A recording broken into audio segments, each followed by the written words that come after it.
Oh dear, it looks like I screwed up the volume again. I forgot to check and try and fix that yesterday. Oh well. It's okay, guys. It's okay.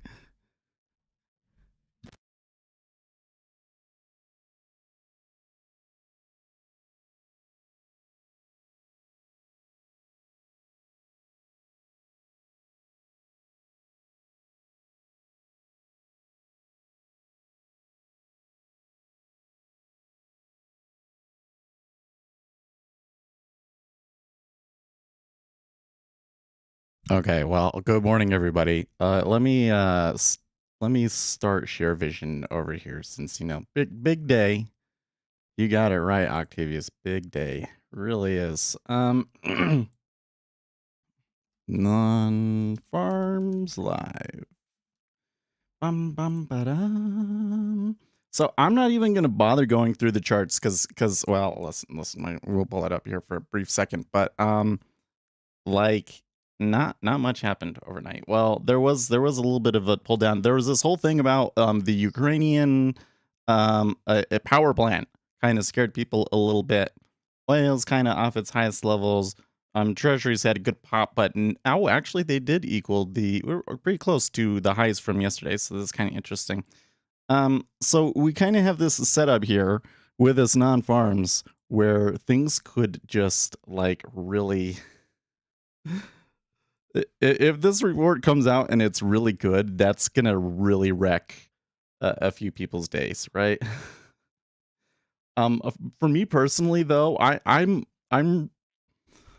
doubtful that I'm gonna trade it. Like, here's the thing, okay? Or a minute before, there's only 50s being placed.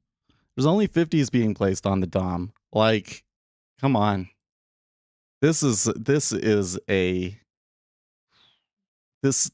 gonna be an account wrecker, man. This is gonna be an account wrecker. Okay, so but let's go into the numbers here. They're expecting the unemployment rate to be 3.9 and the non-farm payroll to be 423. And just realize that there was significant revisions last month. That there will probably be revisions this time around that will matter significantly.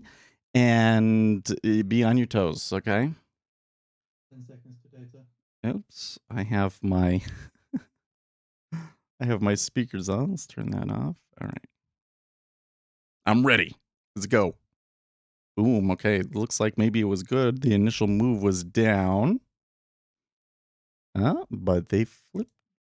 Okay, so the headline number was really good.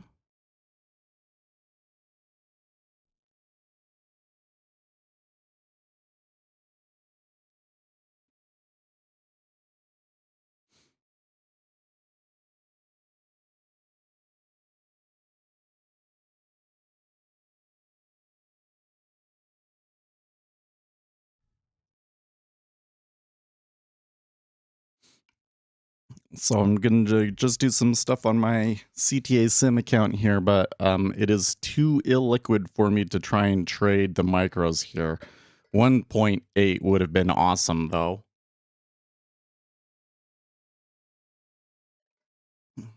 So there was quite a bit of a liquidity hole vacuum above us in the treasury. I find that very curious. That is very curious. So the unemployment rate went down, and we had almost 200,000 more than we thought. I'm a little weirded out, actually.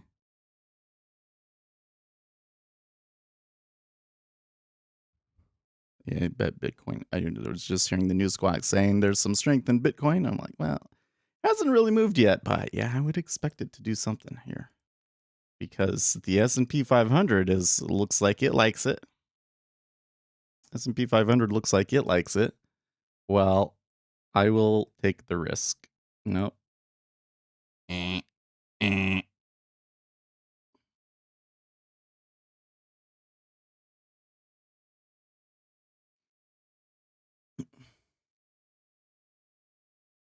Anyone catch that move last night? Well, it was some wild action overnight, wasn't it?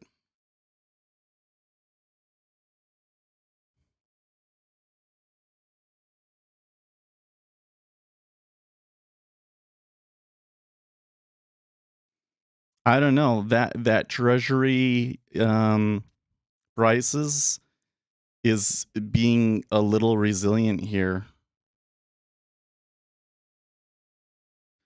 Somebody is making some sort of massively counterintuitive play here because the net volume has been long. The net volume in the 10-year has been long, very bizarre.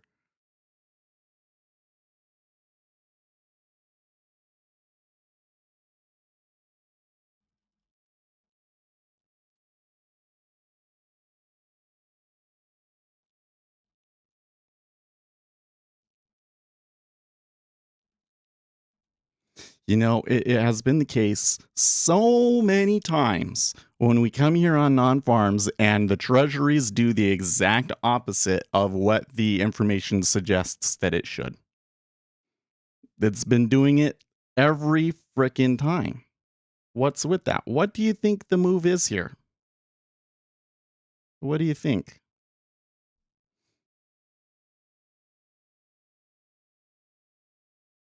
It's funny because I came in and I said, well, I don't think I'm going to trade it. And then now, note it is steepening hardcore here.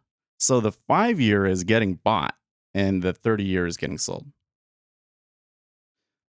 If things eventually end up going the way that I think that they will, then we should see that 30-year just crater.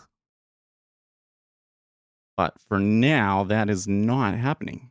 The treasuries are buying this like gangbusters.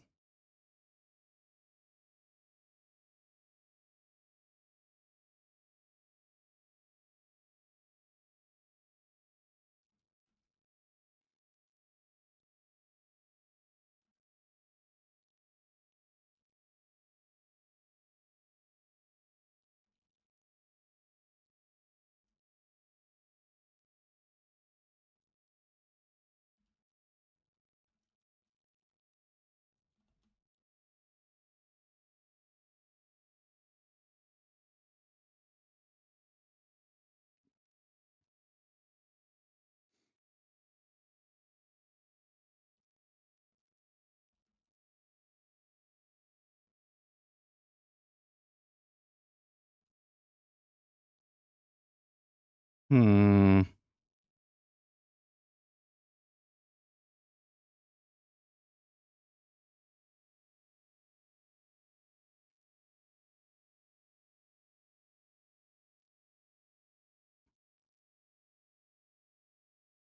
Oh, geez, Bitfinex. Okay, so Dan Rather tweets, what is the total number of people in this world that actually want this war? And Bitfinex says, all the people holding Bitcoin that think that the war will pump their backs. This is probably it. Putin and the Bitcoin holders, and that's probably it.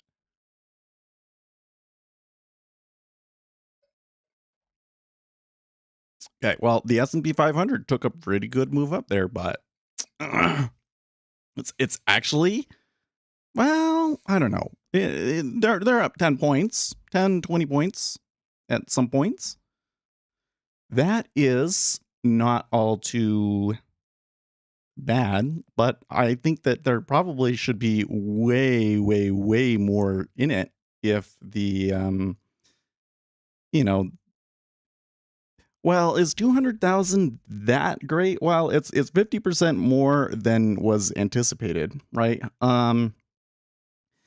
That does that give you the potential for a trend day? It's possible. I don't think that it's one of those ones where it's like absolutely it's going to be a trend day, but I do think a trend day should be on the range of possibilities here for the E-mini. You are starting to see the change in the spread that I was anticipating. You see the 30-year is getting dragged down hard. I don't think the market wants rates below 1.8. Well, I was thinking, hey, maybe this could be a good reason for rates to go back to 2%. Nah, I don't know. I don't know, man. War breaks out and the area is rejected nuclear plant is you I think you mean I don't think the market wants rates above 1.8. Yeah,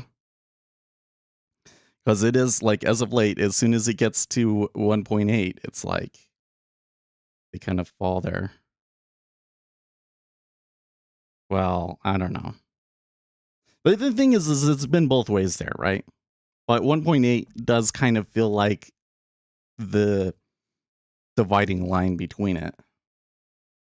But they haven't really been able to get too far from that on either side.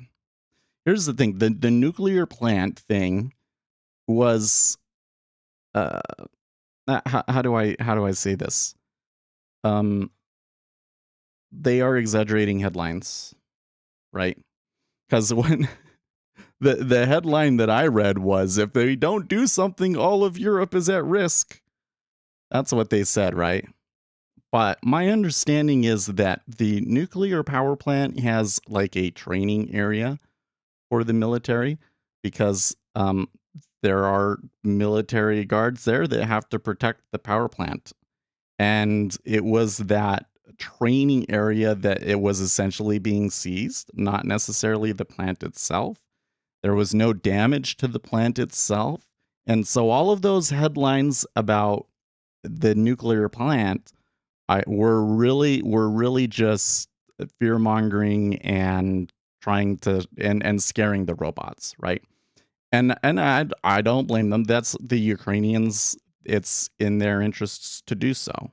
But for us, we just got to realize that they were overselling those headlines, right? So would expect it to come back a little bit. But on the other hand, the indications that I think we're getting. So something else that happened yesterday, later in the day. I don't know if you guys were following in Discord, but there was a headline when the negotiations got finished, and the headlines out of the negotiations were basically we will have another round of negotiations and we're not getting what we want, but we do appear to have agreed on a corridor, a ceasefire corridor that civilians can use to flee the country. So the market popped off of all of that news. But when you really get into it, was that good? Was that a good thing? No, that's not negotiating an end to hostilities. That's just negotiating a temporary ceasefire because Putin's going to flatten the country. That's that's what that is. I think that eventually, because eventually they did close down in the S&P 500, right? But that's the sort of thing that I see going on right now. So I would expect that the volatility in Ukraine continues for several weeks. But at some point, somebody has to ask, as it pertains to interest rates, is this really going to change interest rates? I think that there was this theory on Wednesday from a couple of the big banks that the Federal Reserve might have to back off on the things because of because of the geopolitical tension in Ukraine. And I think that Powell, with his congressional testimony, pretty much destroyed that hope. I don't know. Maybe it's because the traders just really love the free money and they're just hoping with every fiber of their being that rates don't actually rise.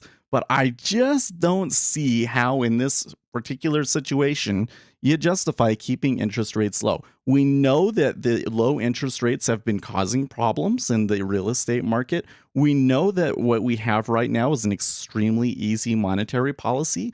We know that we're going to continue to have problems with inflation and this incursion in the Ukraine and sanctions is only hurting the oil supply and making inflation worse. So why would they back off on raising the interest rates? And now here today, you have the jobs report for March. 678K jobs. If it was not for Ukraine, they would probably be talking about the two interest rate hikes right now. right? So, um, based on the information that I have and what I know about the market, and I don't know everything, but based on what I know, seeing a non-farms payroll coming out and being 200,000, 50% higher than the consensus expectation, and treasuries it yields declining is absolutely ridiculous. It's absolutely ridiculous.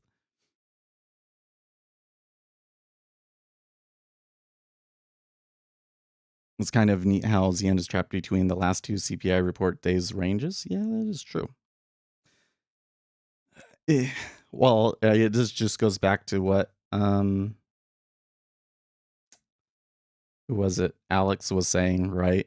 The, this week we've pivoted around this 1.8 thing several times. Every time that we've gotten above it, well, we've only been above it. No, sorry. Every time we go below it, kind of comes back. So it's now done it twice. Did it on what was it, Tuesday? I think it was, and then they did it last night, where yields plunged on Ukraine headlines. But then it's kind of come back above it.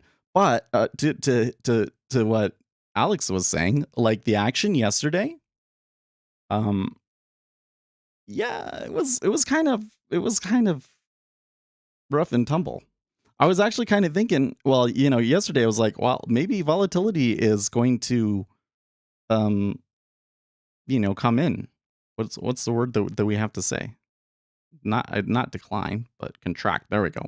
Maybe volatility is going to contract in the treasuries finally, because yesterday the volatility was a little bit better, was a little bit less.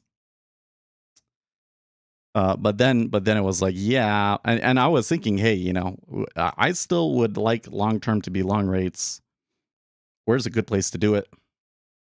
Maybe now is a good time to do it, but then I didn't do it because hey, there's still like the overnight volatility and stuff. But I don't know. This whole thing is really really really unusual. So let's go over here to zero hedge. Let's see, because clearly, again, based off of everything that I know, this was a really good non-farms, and yields rising here is ridiculous. But that must also mean that I'm missing something, right? So let's read what Zero Hedge says about it. As noted earlier, it was difficult to get worked up about today's job report in light of the barrage of geopolitical development, and yet if anyone needed the confirmation that the Fed will hike by 25 basis points in 2 weeks, they just got it when the BLS reported that in March, total jobs surged by a whopping 678 high, much higher than the 423 consensus forecast and higher than last month's upward revised 481K and the highest since last July's 989K. It's tough to hold long yield overnight. Right now it is, yeah.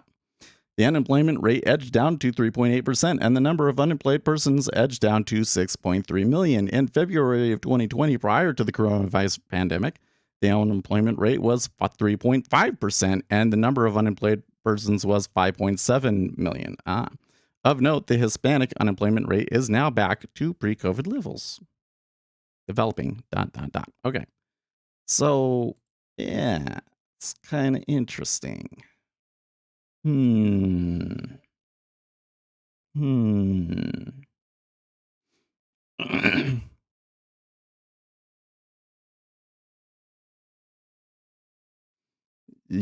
Traders shell shock from Ukraine news flow. Yeah.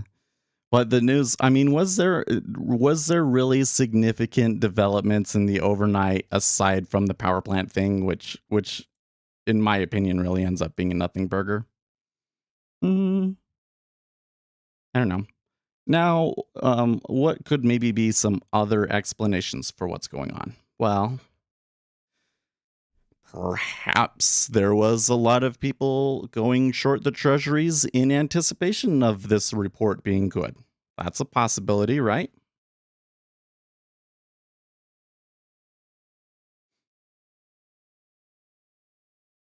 You could hedge by going short the S&P. There you go. Well, this thing over here, it's like I'm fine because what I'm really doing here is I'm saying when I get to my average position, I want to take a few contracts and basically I'm trying to build this to get much higher. Like if I could ever get my break even point to be above 129, that would be freaking awesome, right? We do have one contract at the day's lows. We'll see. But for now, we've got this like liquidity hole above us. And again, the treasuries bought this, which is like, what? But somebody thought that it meant something.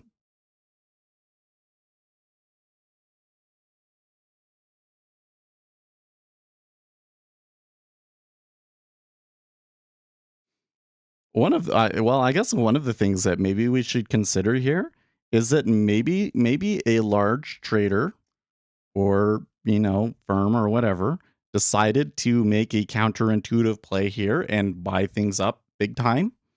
And if they, if once their impact is done, they're kind of vulnerable, aren't they? The bond market doesn't believe the number and has their own data. Maybe I think that probably the counterintuitive trade here is the number is so good that the Federal Reserve is going to have to raise rates. And that's actually bad for rates in the longer run because it increases the probability that the central bank tightens too much and creates a recession. That's what that play is. I'm almost certain of it. It's it's such a ridiculously speculative play though. It's kind of funny that that would become the dominant factor in the market if that's really what it is. Oh, Feds Evans is speaking on CNBC right now.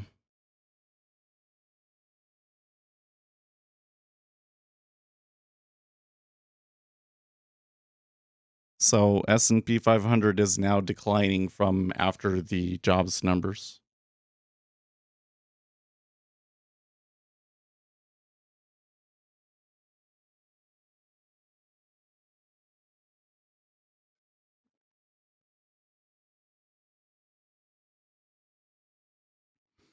Well, they kind of have come back up to that higher end of the range in the treasuries and have it's kind of turned quiet now.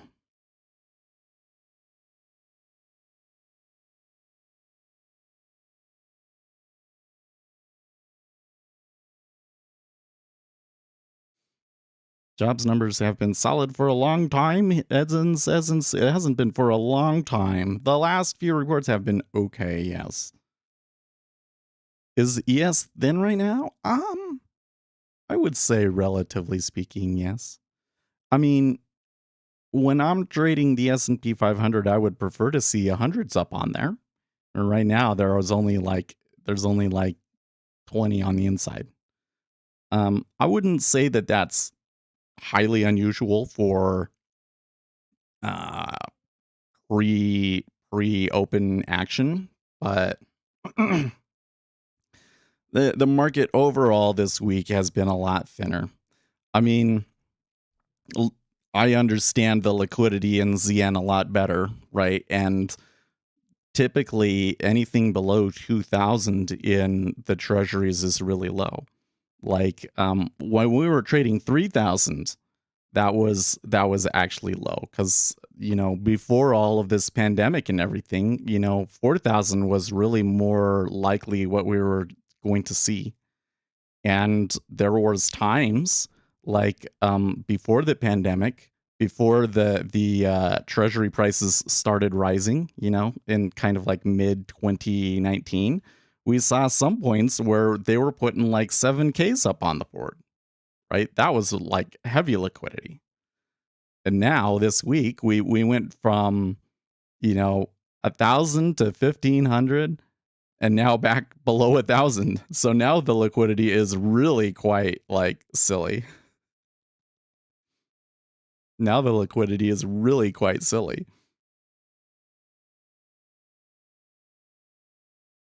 We'll see here. So one of the things was I was saying I think that there might be some more steepening coming into the market here because the tendency as of late has been that good economic news is increasing the risk premium and causes steepening.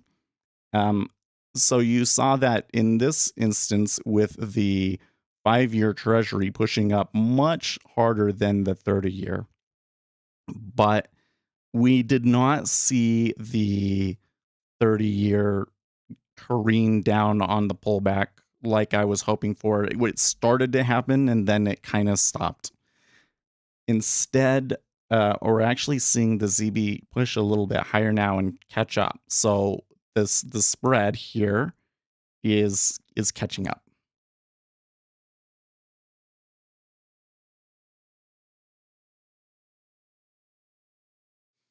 Worst days likely to come for Ukraine. Head of NATO says, yeah.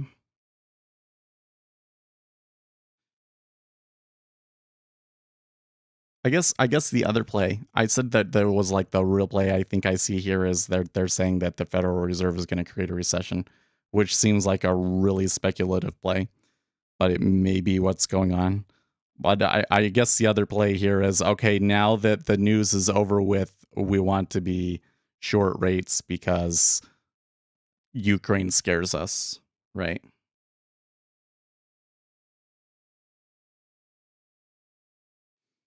Connor said, as I said on Spaces, I don't know if rising participation is inflationary or disinflationary, but more workers slash jobs slash hour works equals more real growth, which means any hawkish actions from the Fed are less likely to push us into recession. I agree with them. That's a good point, but that's not what the market's doing right now. What do you think? Hey, Marty, how you doing? You don't need to call me boss. I'm not. I'm not your boss. I wish I was. Wish I would. Maybe you think I would be a good boss? Maybe someday we'll start a fund and I can be the boss, but not the boss right now. Uh,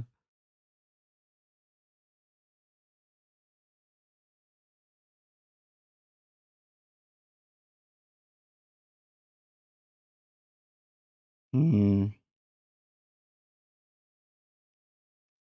News Squawk is saying that the U.S. Labor Secretary may speak soon.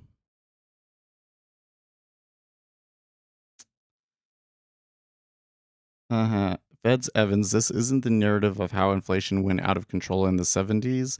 This is another level. That kind of sounds to me like Evans is very concerned about inflation.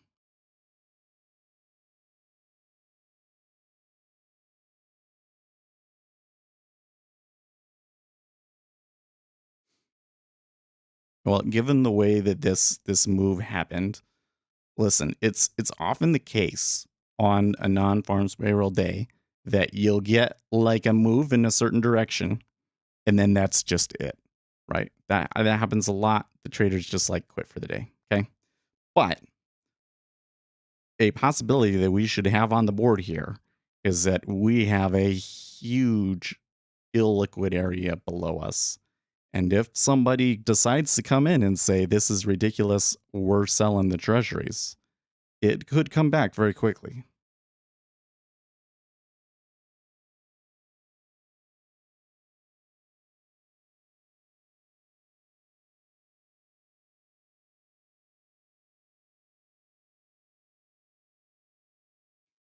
Evans is still speaking. A lot of people think inflation is not transitory, and by the time we realize it hasn't peaked, it will be too late. There you go. Time to learn Mandarin. Thanks. I really need to do better learning my Mandarin, man. Well, yeah, so I was seeing this the thing that we were going on about yesterday was there was a TikTok where this lady, this girl who's quite popular now and is an economist, is was complaining that politicians are still trying to make it seem that inflation is due to the stimulus from Congress. And her argument was this: the main thesis, the empirical thesis that these guys had was wrong. They thought that the output gap would flip negative and it didn't, or would flip positive and it didn't. I think that is an inaccurate assessment, almost completely. I think that the empirical argument that they made was that inflation would increase, that consumer price inflation would increase. It did. Was it due to the congressional act or was it due to supply disruptions? Well, remember that there's two sides to it, right? There's supply and there's demand. So supply decreased. Okay. Demand stayed the same or actually increased. Okay. If we hadn't have done that act, then demand would have decreased as well. Demand would be lower than it is today. At least I think that that's what the case would be. So, does it play into the inflation that we have? Yes, it has to. But how much? How much of it is what the politicians did, and how much of it is the supply disruptions? You didn't have to argue. There's no way for us to really empirically prove that. So it's up for argument, right? But here's the mistake that I think she's making as it applies to the output gap. So she was frankly, I think that what she said about the output gap was like on the border of lying. Like, frankly, I think that this is the kind of mistake that economists make. So I'm not going to assume malice, but it was very deceptive. She said this output gap is kind of a proxy for how demand is doing in relation to supply. And that is not the case. Okay. The output gap is basically potential GDP minus actual GDP. That's what the metric that she's talking about is. Okay. So it doesn't have anything to do with supply or demand necessarily, because here's the thing: in the GDP calculation, there are parts that are measuring supply and parts that are measuring demand, right? There's 4 components to it: consumer spending, creation of goods, investment activity, and government investment. Okay, those are the 4 components. That's how they determine what GDP is. Okay, so producing goods, that's something that is the supply side, and consumer activity, that is something that is demand side. Okay, so if the output gap, increased, it went more negative, meaning that GDP is below what potential GDP is, what the economy would have been had it not been for the pandemic. Why is that? Where is that coming from? We know that government investment increased. We know that personal investment increased. So those are both things that should increase that gap and take us above the gap, right?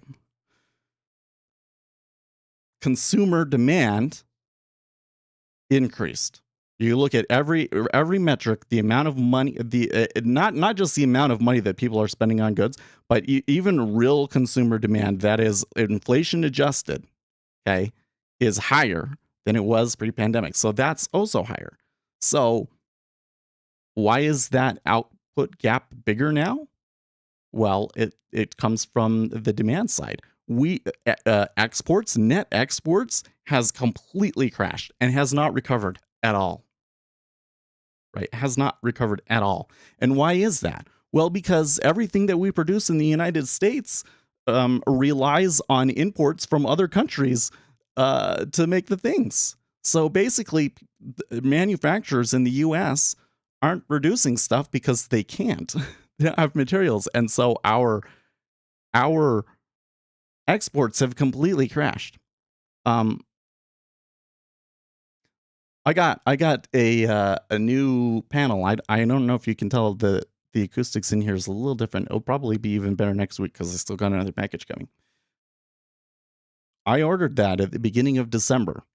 It's literally a wooden box with cloth around it and rock wool inside of it. Okay, but they had so many orders and so little materials, and they couldn't get new materials that it literally took 4 months to get that. Right, that's happening across the board. Net exports have crashed, and that is why that output gap is negative. So if if all of these other metrics stay the same, and they probably won't. Okay. Government spending is definitely coming back down to regular levels. Investment activity, at least for the time, appears to be coming back down to regular levels. Consumer spending probably stays a little bit high. When those exports come back in, and it will probably take a while to happen, but maybe the later end of this year or next year, those come back. Maybe that gap does increase, right? Maybe that gap does increase. But that still brings us back to the question, is the inflation transitory? Well, I think that the problem I have, and the thing that I don't think the inflation is transitory camp is realizing, is just because the inflation right now is being caused largely by supply issues doesn't mean that there can't be future inflation from other things, right? And you're seeing that right now. We're getting inflation from the rising costs of goods, oil, wheat, basically all of the commodities are like, somebody was saying that wheat has been like limit up almost every day. Like, it is insane.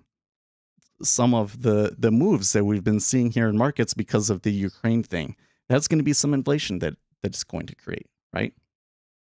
And if the economy like really fully recovers and the exports come back in, like this Ukraine thing blows over, yeah, you could see inflation from that. So, and not only that, but the supply disruptions are lasting longer than anticipated. So, here's the thing. Does raising rates, if we just assume that it's only supply issues, does raising rates improve the supply issues? Not exactly, but it does kind of improve inflation, because basically what we're doing is we're saying we can't resolve the supply issues, so what we're going to do is we're just going to kill demand to keep inflation from taking off. That's what you do. But you know what?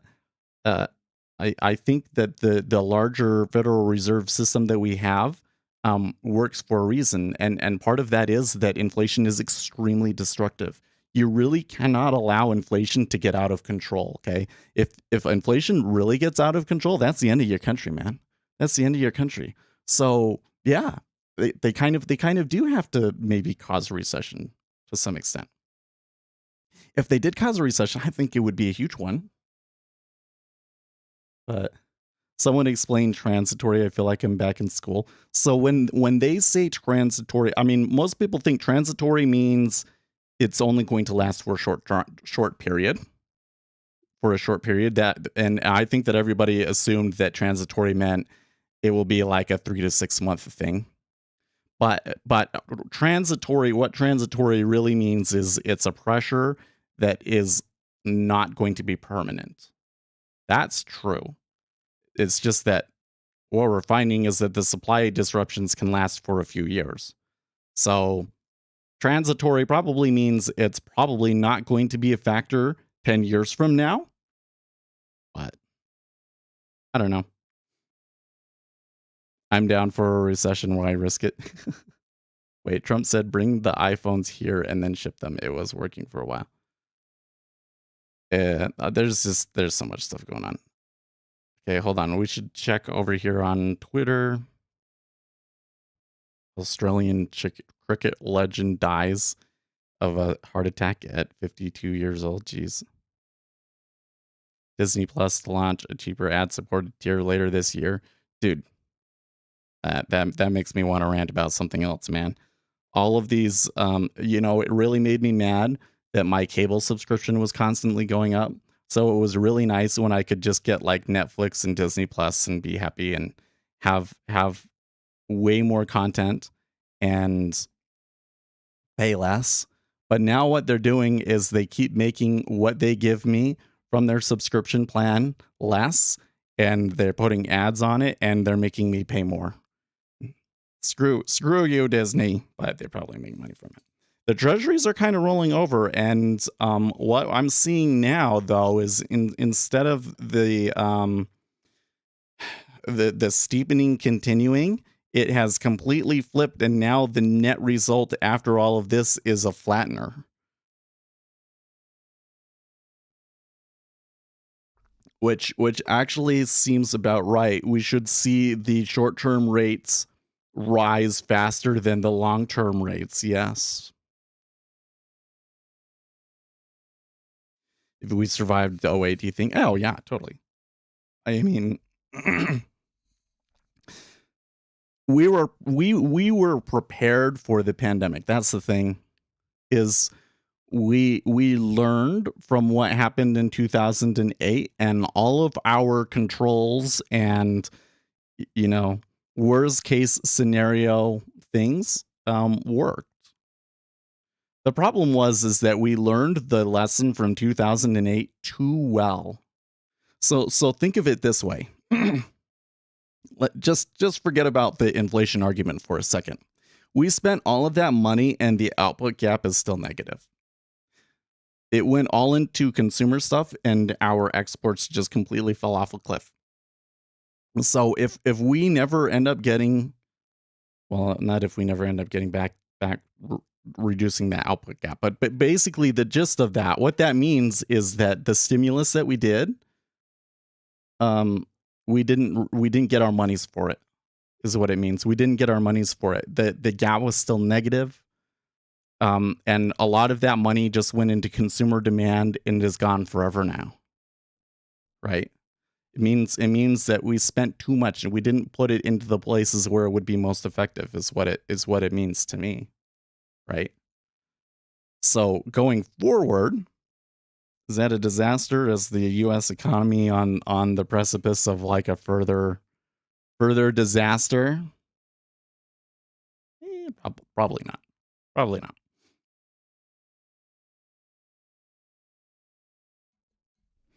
If we get hyperinflation, that would be a big problem. Okay. Um, a recession right now, I'm not sure that it would be a disaster, but I don't know. I doubt the politicians have learned anything. Well, yeah, like I said, they learned from 2008 too well, and they learned a lesson that is a dangerous lesson to learn. Right? Yeah, you can stimulate the economy with government stimulus, 100%. Whether you're really getting your money's worth for it, though, based on how much you put in, like the amount of money that the government spent, um, compared to the number of jobs that they created, it's ridiculous. It was not very effective, right? Even though it did help, right? And the problem is that then all of a sudden you realize, hey, I can like bribe taxpayers with their own money, and then you really start spending more and more, and you got these modern monetary theory lunatics out there trying to push things and become stronger and so forth. Yeah, that's a real risk to your country. Like Mr. Buffett's partner, I forget what his name is all of a sudden.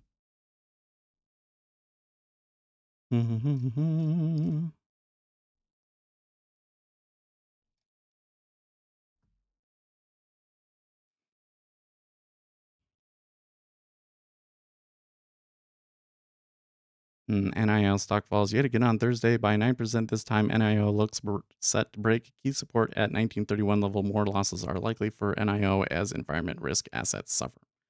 Okay, so we had that strong move down. Now we've bounced a little bit. The 5-year bounced a lot more than the 30. Sorry, the 5 bounced more than the 10. The 30 didn't come back very much at all, if at all. Charlie Munger, old Charles. There you go. Yeah, like Charlie Munger says, inflation is an existential threat to your society. Are we going to get hyperinflation? I hope not, but it's kind of on the table, and that makes me uncomfortable. Okay, so looking at the way that this spread is moving and so forth, I think that the market is very much trying to call the Fed is going to create a recession trade here. And at the moment, I'm not so sure that anybody's going to try and fight them, but we'll see. Like again, they're vulnerable. You saw how easy it was when they started coming down, but the liquidity is just really bad. We still have over 15 minutes before the S&P 500 gets going too, so that's curious. I wouldn't mind being long S&Ps maybe. Like these prices aren't bad. Let's take. Well, that was weird. It's like they saw me buy and all of a sudden there's a little spike. I'm sorry guys, I'm affecting the market. The reason that the treasuries are moving up is because I went long rates. They're trying to mess me up. Must be it.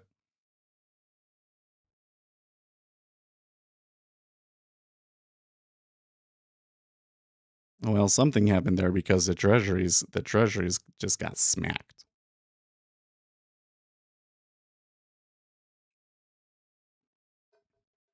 I wasn't looking at them, but when the ES went whoosh, the treasuries I guess got smacked too. There might have been a small news event there possibly, but it might have just been people reacting to a block order. Okay, so if I can get to let's say 40, take one off. I'm in it for the long haul on that one.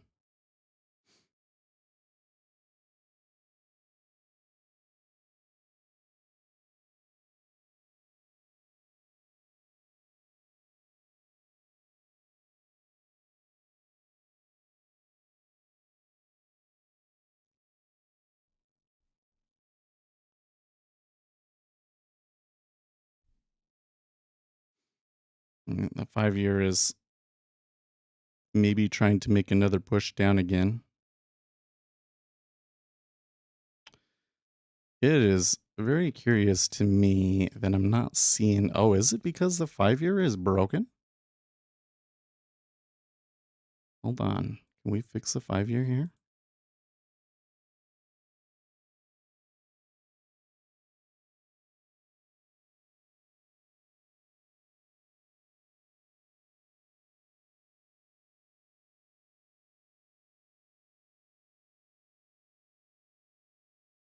Oh.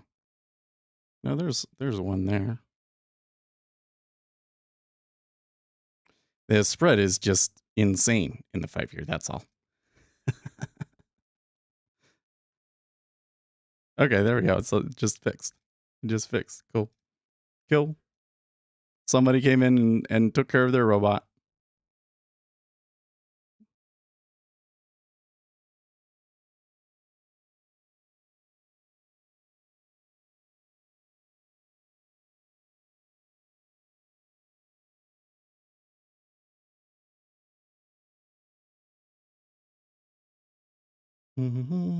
Top nuclear official calls for talks with Moscow and Kiev after the government in Kiev accused Vladimir Putin's troops of triggering the blaze by firing on Europe's largest atomic power complex. The Federal Reserve blackout period begins over the weekend ahead of the March 15th to 16th policy meeting. Take a look at what policymakers have said on rates in recent weeks with the FOMC cheat sheet from Life Squawk. Well, they've been pretty hawkish lately, haven't they? But yeah, it's good to know that we don't. There's not going to be much Fed speakers next week to drive us. We do have another CPI report though next week, right? When's the CPI report? No more avocado toast for those TikTokers. If it means I starve to see these influencers starve, I'm down. Is ZF going to go up or is ZB coming down? Well, at the moment, it looks like that ZB is continuing up and ZF has been coming back, but their spread is kind of going all over the place. And so far, the trend has not reversed. The trend is still appears to be to the upside.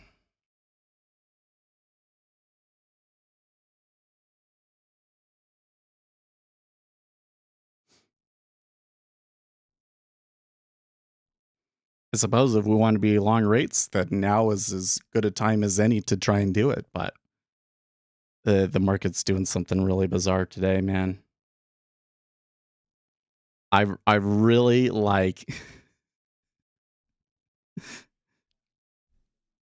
50% higher than expected. Oh no, this is awful for rates. Buy the treasuries. Okay. Markets are not efficient, folks.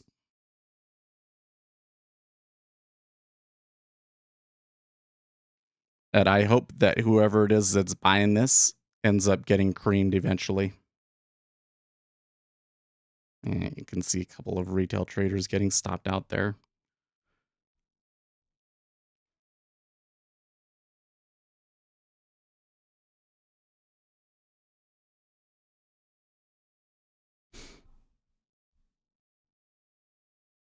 Well, S&P 500 has been on a bit of a downturn. It looks like they may be about to turn back bullish just in time for the open, maybe? I don't know. We'll see.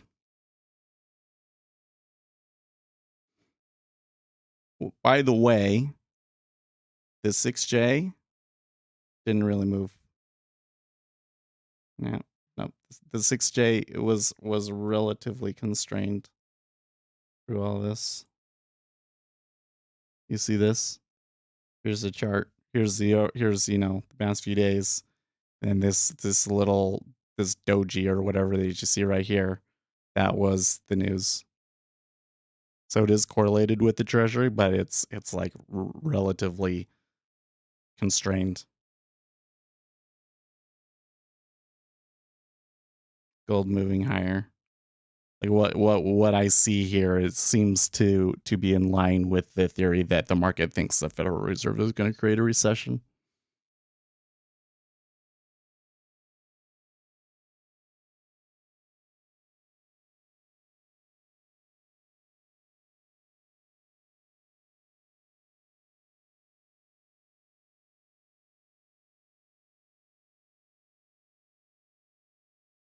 All right, so we were looking at next week.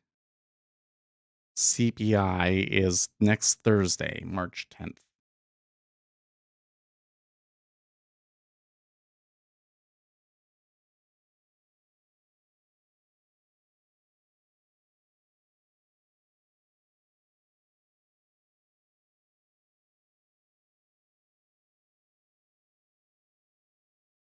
Well, so here's another question. Do you think that you were just seeing long players stopped out?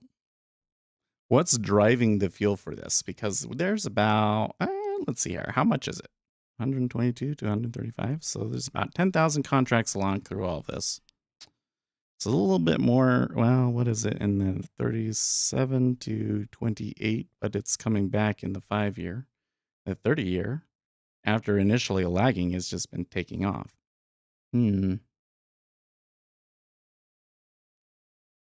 Well, I think that the real play would have been the to go long the ZB here, wouldn't it have been?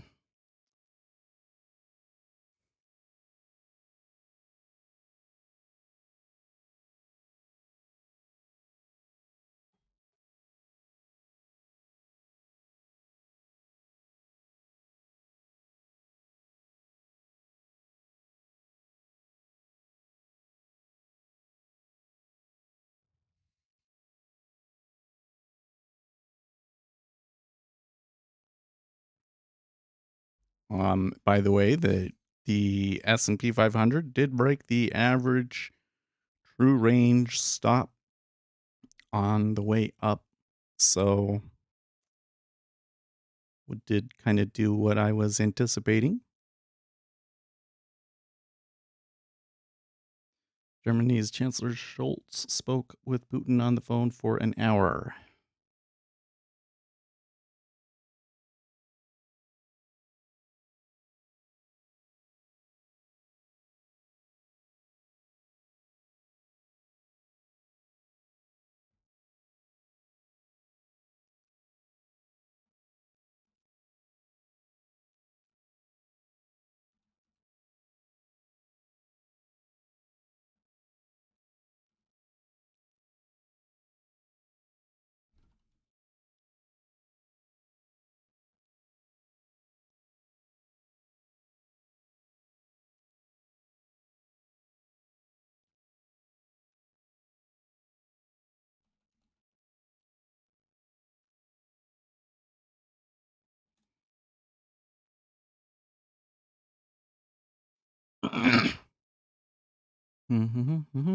But let's see what happens. Do you think that the S&P 500 could go? Well, let's see here. I don't know.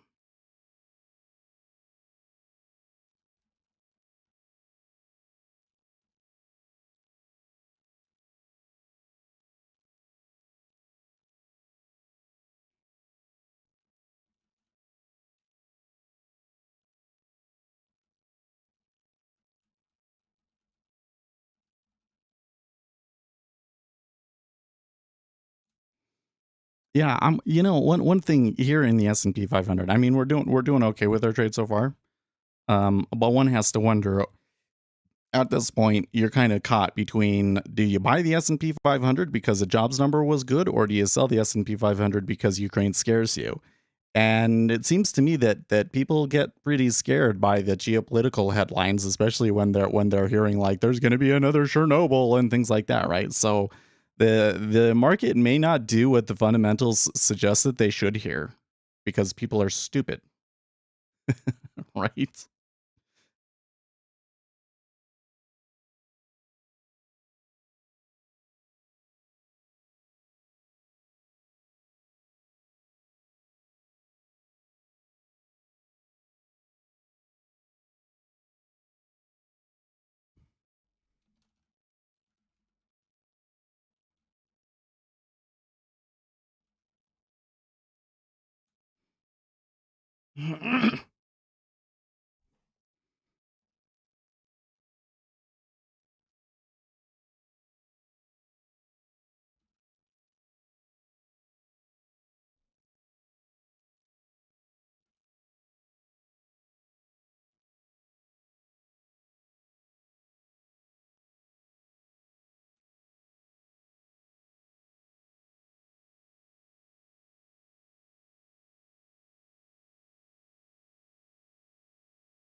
Do you think that the rates decreasing here could be beneficial to the S&P 500 too?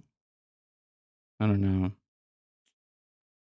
There's got to be some people stopping out of a larger position here or something, because something crazy is going on here in the treasury. Mm.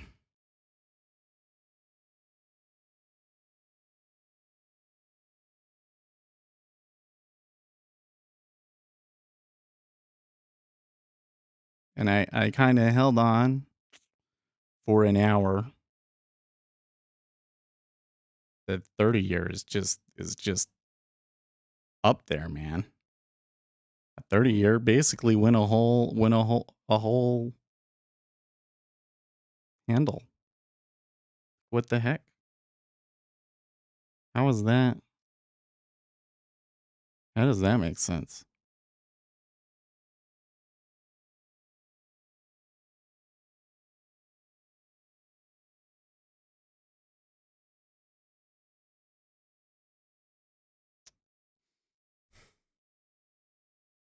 Well, I wanted to swing it.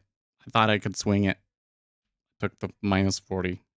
I'm really bitter about it. They're gonna come back at some point.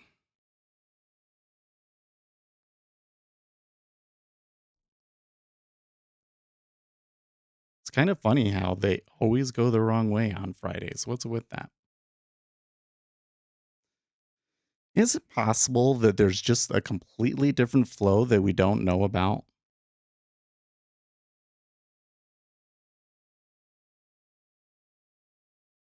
See if it's bending the knee. Well, what's happening is the initial steepener is reversing and they're flattening the curve significantly. And the way that they're doing that is by buying out the heck out of the 30 year.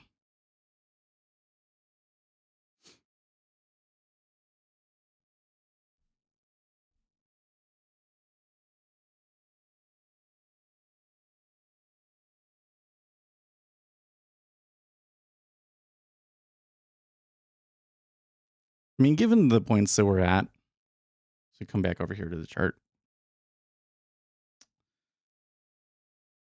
So the thing that I think is kind of interesting here. Well, okay, so we're still not to like where they were overnight, but I think that you kind of have to think anywhere above. Where's my pen?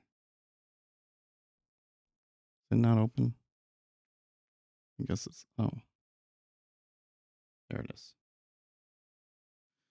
I think that anywhere above here, you have to think that there's probably some shorts getting stopped out is one thing.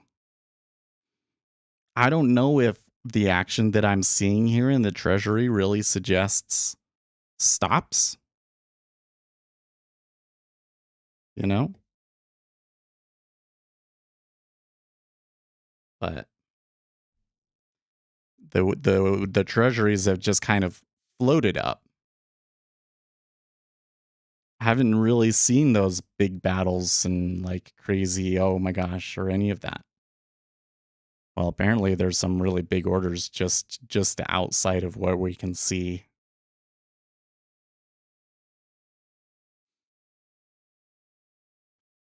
I don't know, folks. What do you think?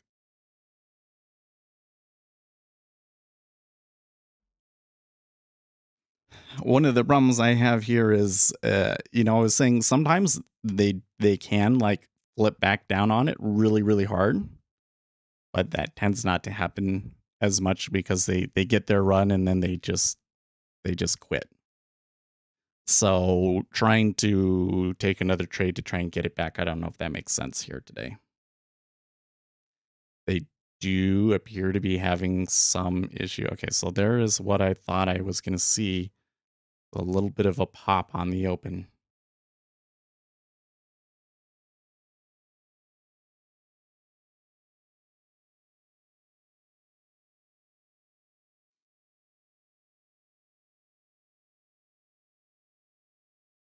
Not quite above that last swing just before the market opened. And you need to get through the 26 area. Okay.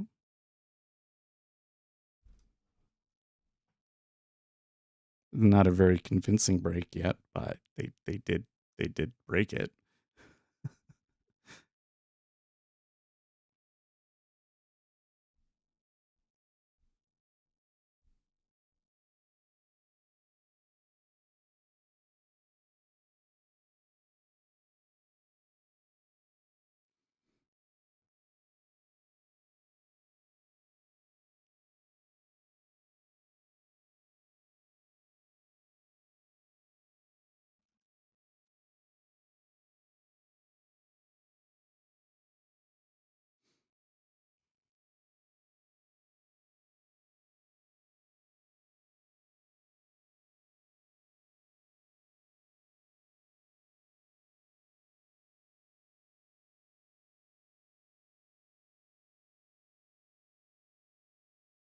Hmm. I'm watching this treasury. Seems like they're struggling a little bit at 12 now. Suspicious stack on bid at 17 NES. Hmm. Oh yeah, that is big. That is really big. It's like come down here, folks. Water's warm.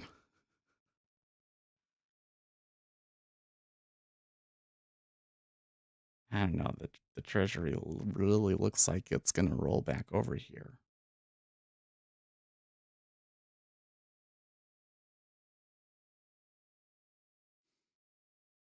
Am I just seeing what I want to see?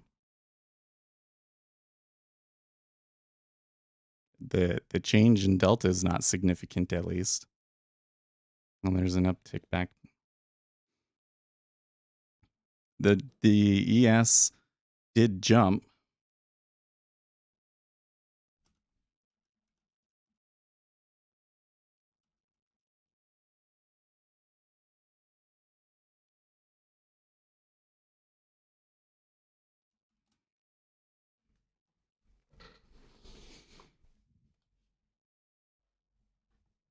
Treasuries to their highs again.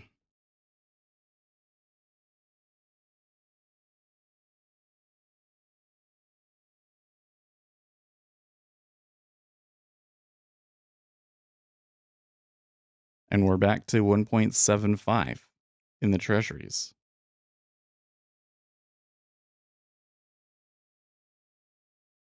Secure communications between US and Ukrainian officials are becoming increasingly difficult to maintain as the war rages on, sources tell CNN.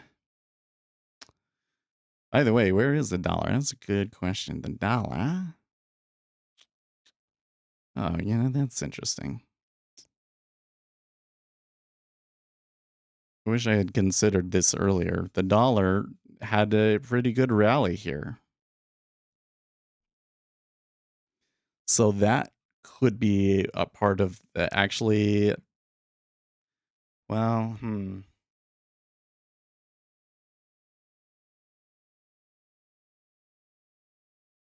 perhaps what we're seeing is that the news for the, uh, sorry, perhaps the non-farms report was so positive and people are more confident in moving into the dollar as a flight for safety.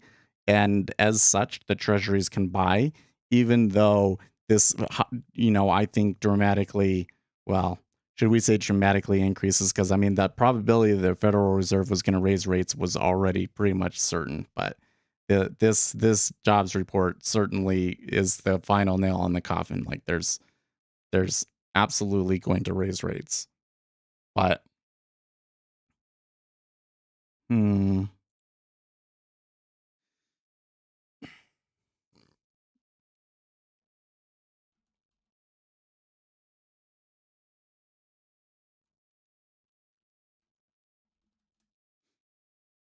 so with that in mind, it kind of gives me a little bit of a different perspective here on the way that the spread changed. Because if the treasury prices are mostly just following a change in the dollar index, then the traders, the people actually trying to trade the fundamentals, are really going to be making the play more in the curve.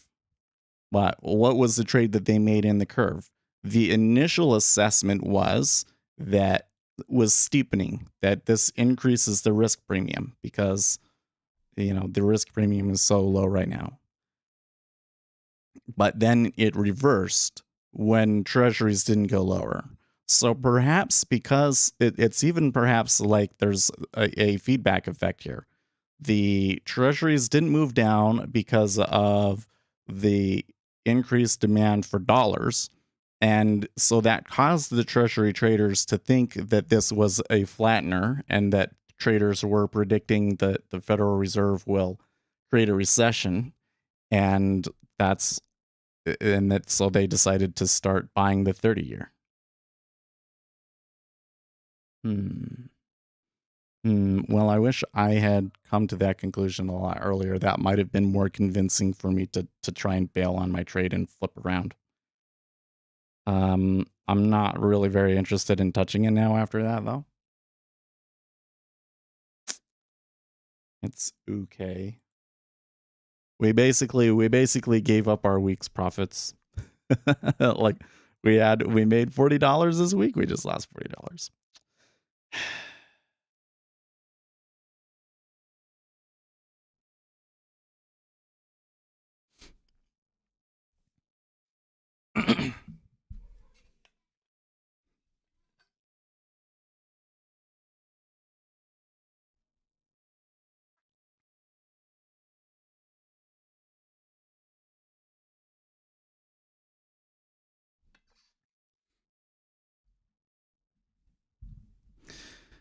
But what does this mean in the larger picture? It means that they are giving us a good opportunity to go long rates in the longer term.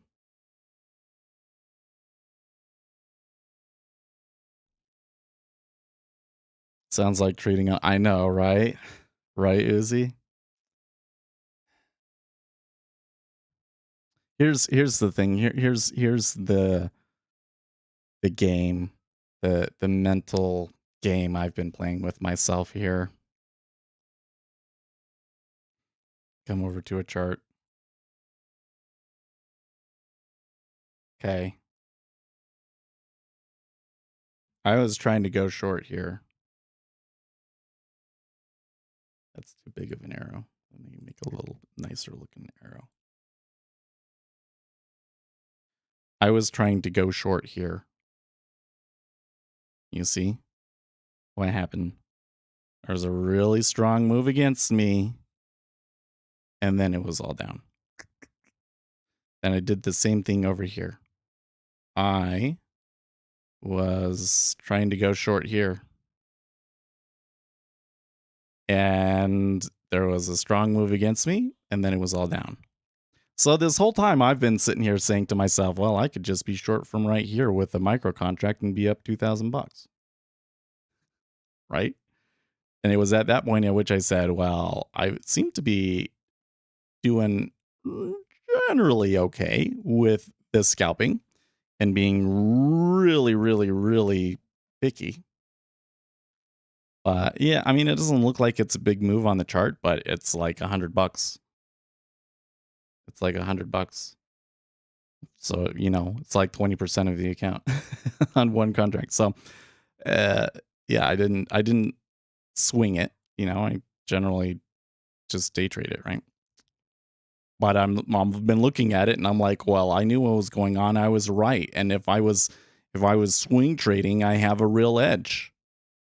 And I've been calling these really well for a long time, in fact. Because ever since micros started over in here, I've been doing well and then I'll give it up on a dumb trade. Right. So like generally speaking, I think I have some edge. That just didn't need to work. And so I'm coming over here and I'm like, well, this is exactly what's going to happen again, right? Oops. Let me clear that. What I think is going to happen is we're getting all of this volatility and then it's going to go.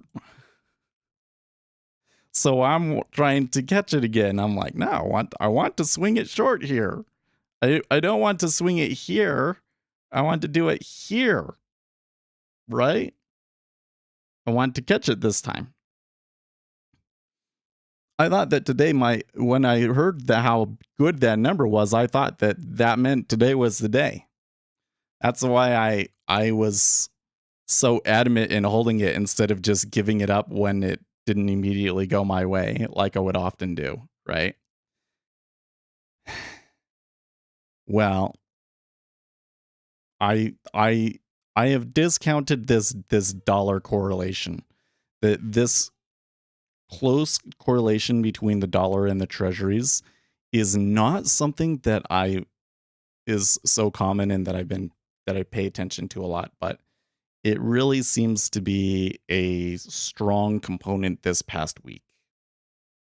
So, yeah, as to the stop being too close, I mean, the reality is that probably I need a bigger account and I would treat things differently, right? Like this thing that's going on over here in the ZN, I don't know. If I'm willing to take on a lot of risk, let's say that maybe we'd be willing to, in a drawdown, have a 20% drawdown or something like that, right? So this trade that I'm in right now in the treasuries is perfectly fine. Like I can wait and let this continue to trend up and try and short it before the close at some point on the hopes that it will come back lower over the weekend. And I would still be way far away. I'm still big time up on the year. I'm still up like $5,000 on the year, you know? So I don't know if I want to add more contracts. I probably wish that I was hadn't had done the second one, or sorry, the third one. I'm 3 right now.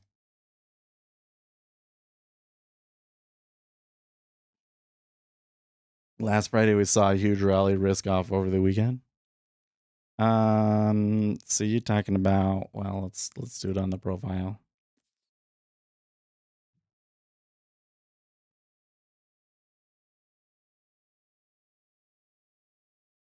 Are you talking about this, right?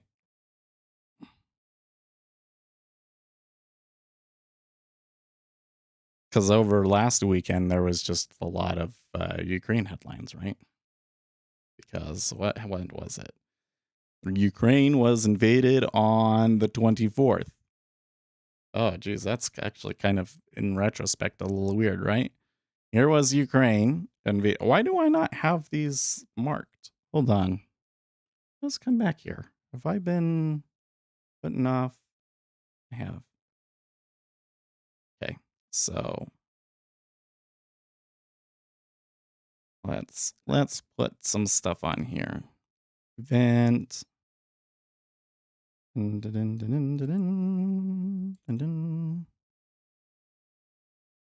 Ukraine invaded.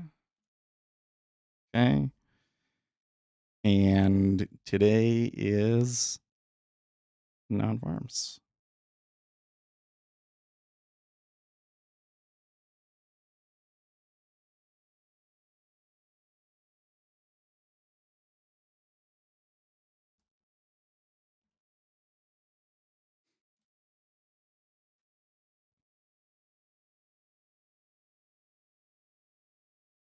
So, what was all of this? Ukraine headlines. But note that the narrative on this day was very different. When we woke up that day, there was all of these bank analysts saying, well, maybe the Federal Reserve won't raise rates now because they don't want to raise rates into this geopolitical instability, yada, yada, yada, yada. And then what happened the next day? Powell came in and said, nope, don't care. so like here's my thing. I feel that this is likely to be the top, but we'll see. We'll see. The Treasury's not backing off. The good thing I took my trade off when I did, because I would be down another $20. It's okay. It's okay, folks. We'll get our chance. We just got to be patient. I've got a pretty good wad of cash in there, compared to the amount of risk that we're taking on, that we can catch it eventually.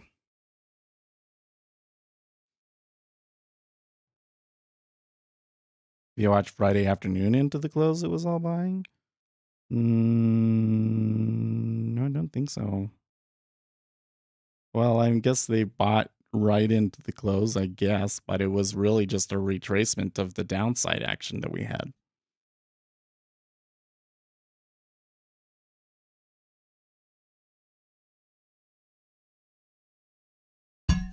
Oh, excuse me. I need to do something about the water bottle in the microphone.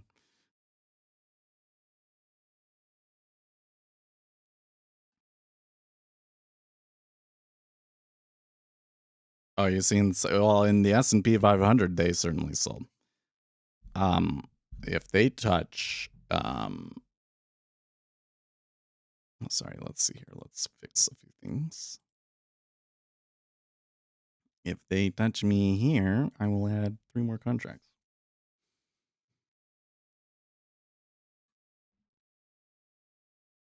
On the degenerate gambler trade.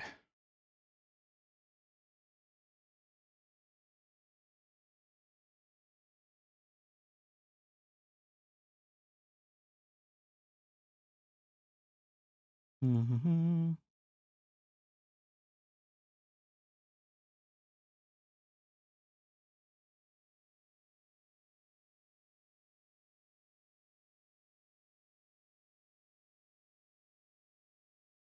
I'm trying to sort out in my head, how could we know that the inflows to treasuries from increased dollar valuation would have outweighed um, the interest rate.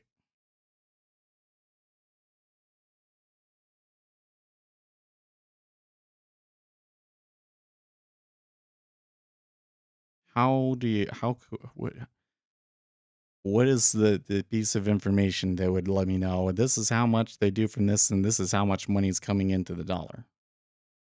It must be a massive amount of money coming into the dollar here, huh?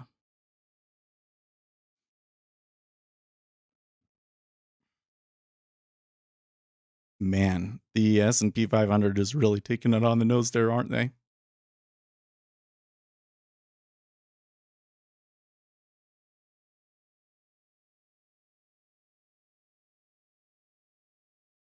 But we might be getting, I think that we've kind of sorted out how the way that things moved and the reasons that they probably moved and the conclusions that people the knee-jerk conclusions that people would make based off of the news could lead a lot of people, especially the stock traders, to erroneous conclusions, huh?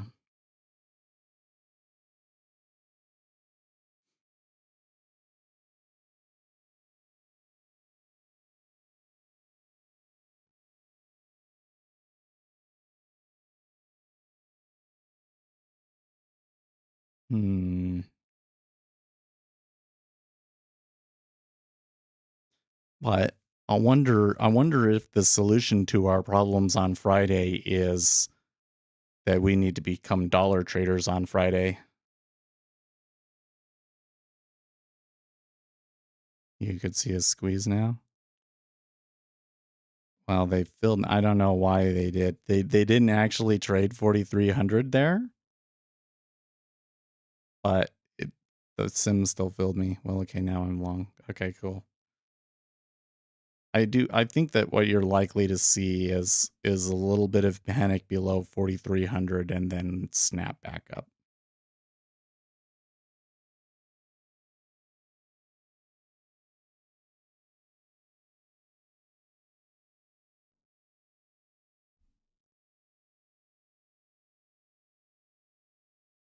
Oh, do we have news at the top of the hour? What do we got? Okay, IVPMIN. That number always kind of annoys me. So it's like nobody cares. It's at a critical time. And that wasn't too bad of a pullback there, wouldn't you say?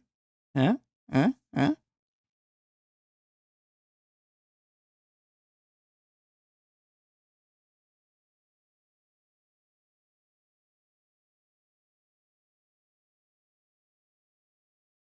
If I'm so lucky, I don't know if I'll be so lucky. I may want to. Maybe I should be taking them off at the break even point because um they've been awfully bearish. There is a possibility they go lower, right? I'm betting a lot on that there. Yeah, there's a big bid below us at 1,400 now.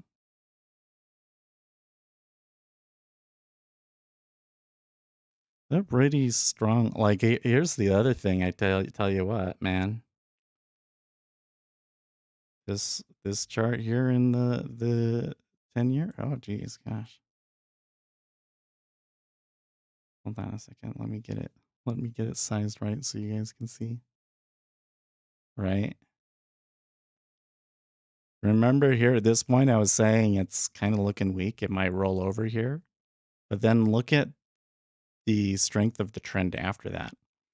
This was kind of a point at which I thought maybe they would just, not do anything anymore, and they rallied. So the money that is coming into this now, the amount of volume, the change in cumulative delta here isn't insane. It's like 10,000, which isn't a huge one. Like a really big cumulative delta move would be like 50, 60,000, right? 50, 60,000 is maybe what I would expect given how far we've moved. Can I show you an example of that? Yeah. So for instance, that overnight move was much larger in cumulative delta, right? That was almost 40,000, right? This one, it's only been 10,000. So what does that tell you? Well, the 10-year treasury may not necessarily be moving up because of strong market buying per se. It's a factor, but it's probably the correlations more likely that are doing it. Again, the 6J is not moving all that much, but that's probably because if you look at the euro, you can do it right here, right? The 6J not moving all that much, but the euro getting creamed, right? So where is the money coming from and moving to? The money is moving to the dollar. Now, here's the question. If they're moving it into the dollar, what are they going to do with it? Remember, there was this whole thing about with inflation, and the Federal Reserve was actually a little bit behind the other central banks. Like some of these central banks have already raised rates, right?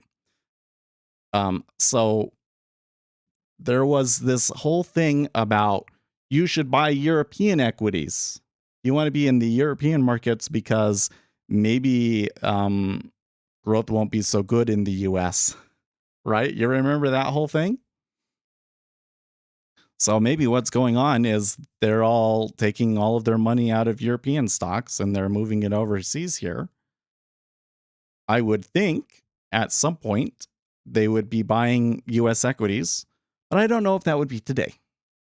I don't know if that would be today. So I don't know if that really supports our S&P 500 trade. But given the framework that we have now, it kind of makes trying to trade the treasury seem like a bad idea, doesn't it? Like, obviously, I should have. Given the framework that I was working under on the trade, it was okay for me to take on the risk that I did, but it was a gross misinterpretation of what was actually going on, wasn't it?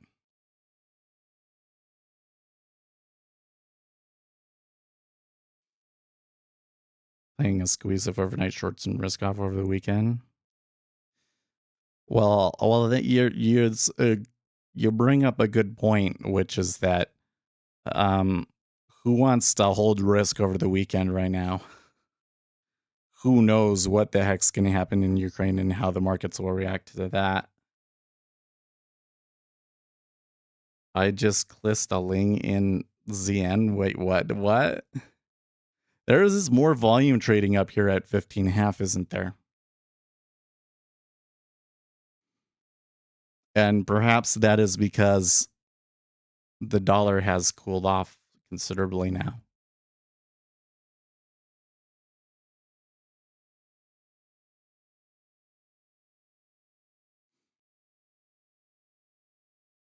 In fact, when you come back over to this treasury trade,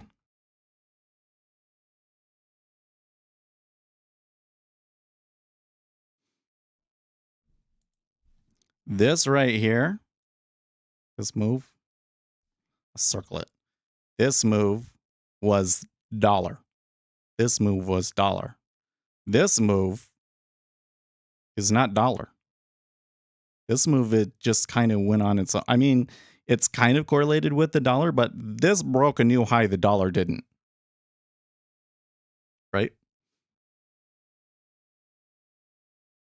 British chief on Twitter for the Iran negotiation says they're getting close.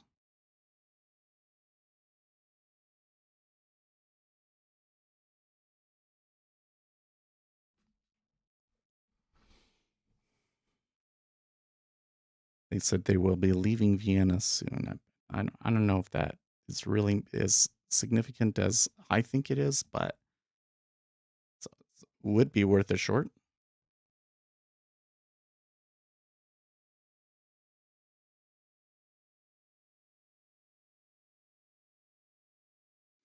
There's been some pretty big moves in oil this morning, though. I don't know if you want to play in that slaughterhouse.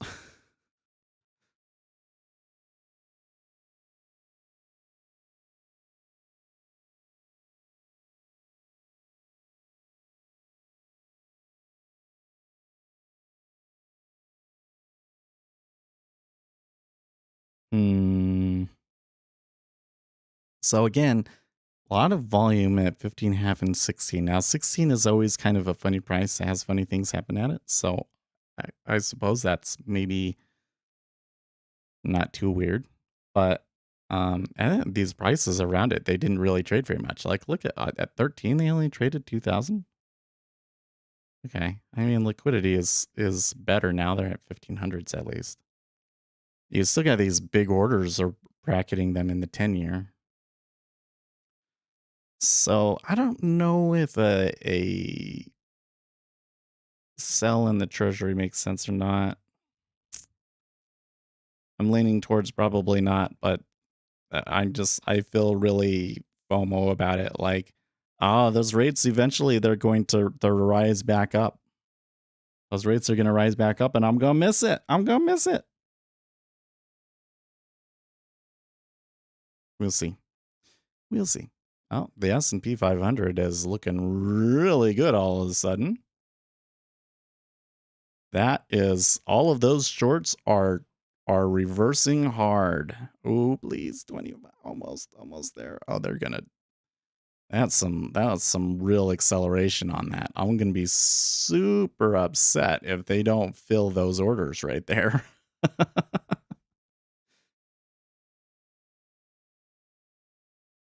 I know it's sim, but come on, how can it be that close? It was too even of a number. That's our problem. Too even of a number. You can't trade the mornings. Well, can you trade any of this market? I don't know, man. I have to say, I've not traded very much lately, have I? With the live account.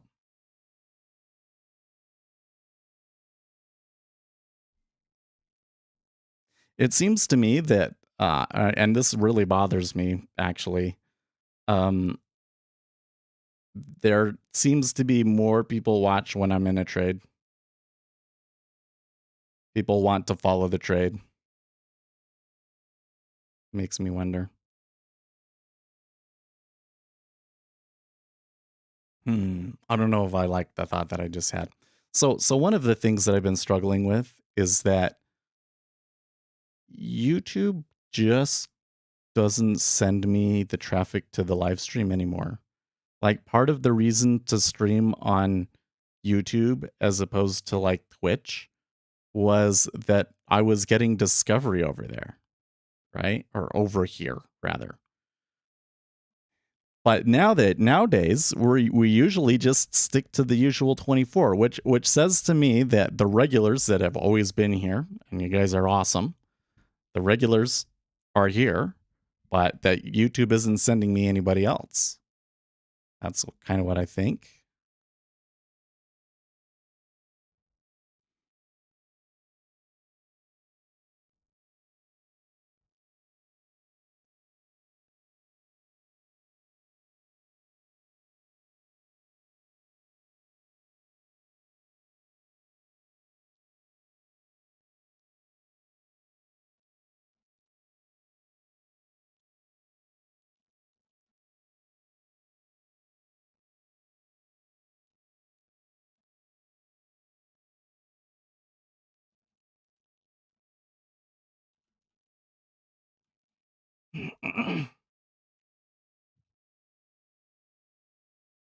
Question is, all of this money that came into the dollar, do they move it into stocks or does it just sit in cash over the weekend?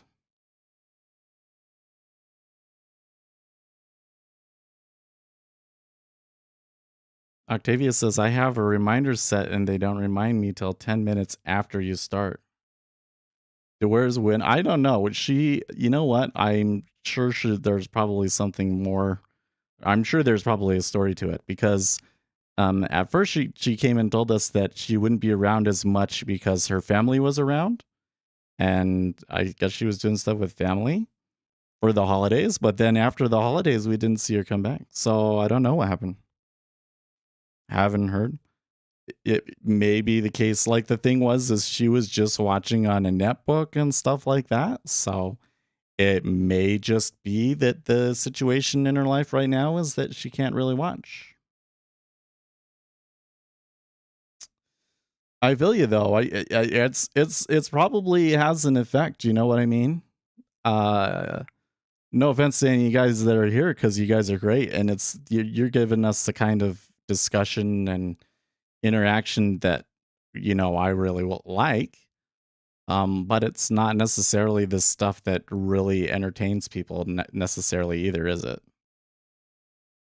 Hmm. I'm kind of starting. So going back to where I was talking, I'm kind of starting to notice a fundamental issue with streaming live trading. If we're streaming live trading and we're working hard and we're trying to make money develop edge, even though we know that it's extremely hard to do, and that what we're doing, that all of the odds are stacked against us. Um, that for starters really limits your audience compared to, hey, we're degenerate gamblers. We want this to be funny and overreact to everything and all that sort of a thing, right? But then beyond that, the group of people that really want that kind of a serious analysis and also understand what I'm saying, because there's a lot of people that understand that want that serious analysis, but they also believe in technical analysis and all of these other things. And so they're going to go and find somebody that tells them what they want to hear with technical analysis. So that limits your audience even further.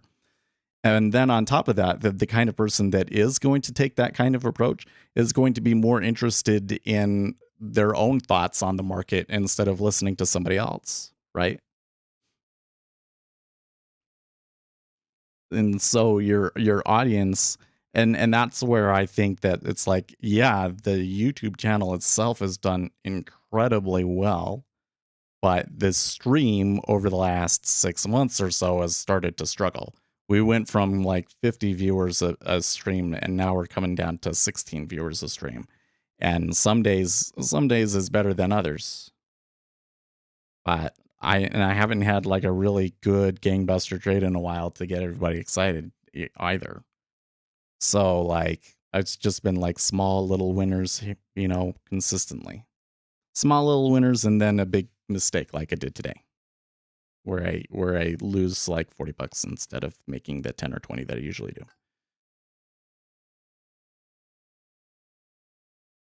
do. Um so then I think about share vision. So like the thing is like what's the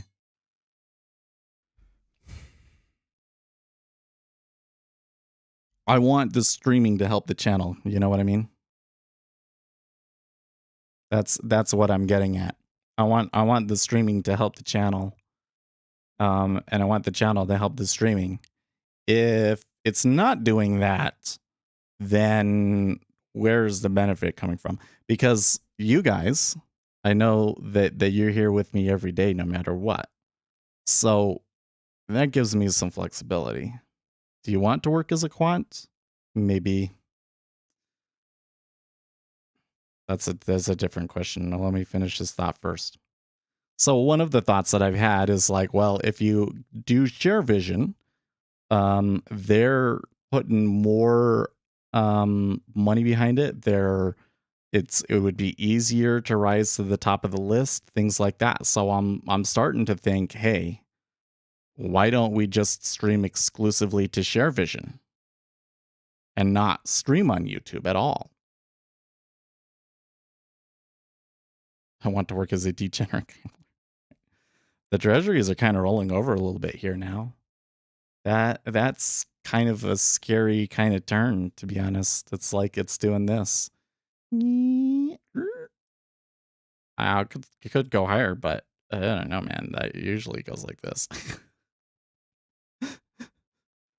My experience has been that it goes like this. I don't think that there's any actual probability. Actually, I think the probability is probably still that they continue up, especially since there was a big bid down there at 1400. Look, they took a 500. Um, uh, somebody bought 500 lots there on the limit. And there's still these big offers above us, so that is all a little bit sketch. But we should remember that the liquidity below us is probably a little shaky. The liquidity below us is probably a little shaky.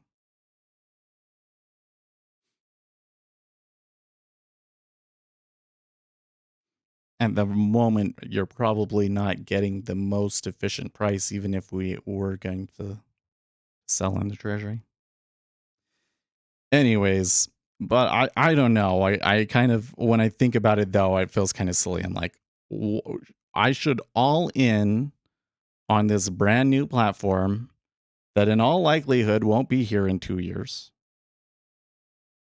so that we can try and maybe not succeed at getting 30 viewers a day, so that we can stash that money away and do something more significant with it, like swing trade 10-year contracts, which is what I think I'd really like to do. I want to get $10,000 together and blow it swinging 10-year contracts.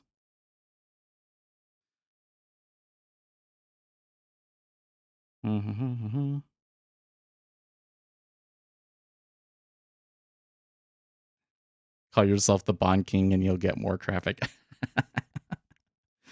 Yeah. I mean, like that's the thing is if we want to grow the channel, and we do, because I've put out all of this content that is like, this is the stuff that you really need, folks. Like these are the things that are holding you back. The beliefs and misunderstandings that hold day traders back is all here on the channel. I don't know if it's necessarily organized the best or if it's going to attract the most attention, but it's there. You guys know it. I want more people to see it.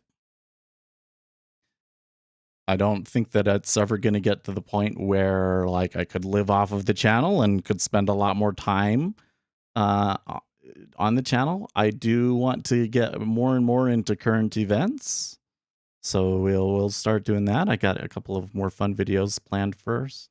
I don't know if I will record a video this weekend or not. It sounds like the kids will be home and they don't really have a script written for it. So,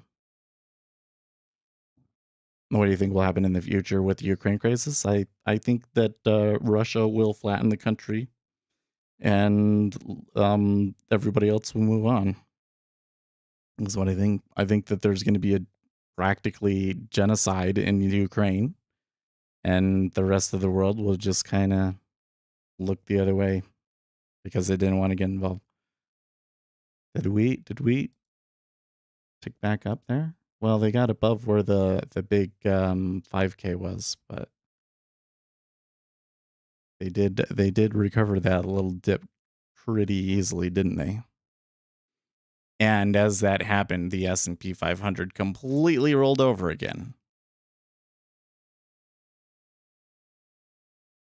which is actually maybe okay. I'll take one contract there. I don't want to do the two that I had, but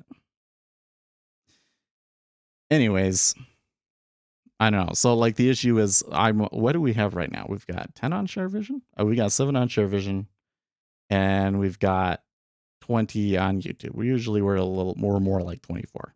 So presumably if everybody that was watching right now was on share vision, we would make $50 a day, apparently, is what they're offering.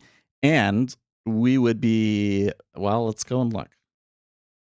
If we come over to ShareVision, sharevision.com, who else is streaming at the moment? Top videos recommended for you. No, that's not what I want. Channels now on air right now. Yeah, I don't show up in that. I don't show up in that. Let's see what the first one that it does.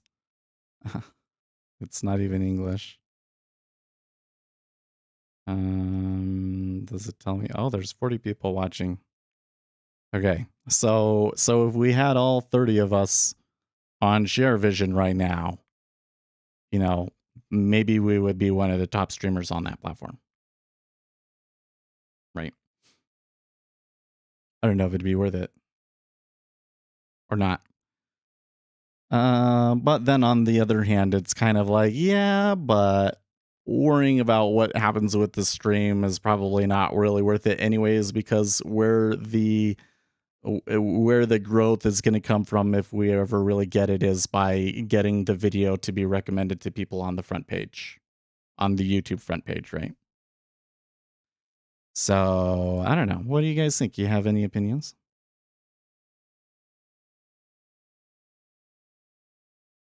How about we make a poll? You want to do a poll? Let's do a poll. Hold on. I come over to here and this. Okay, poll. What do you think about Share Vision?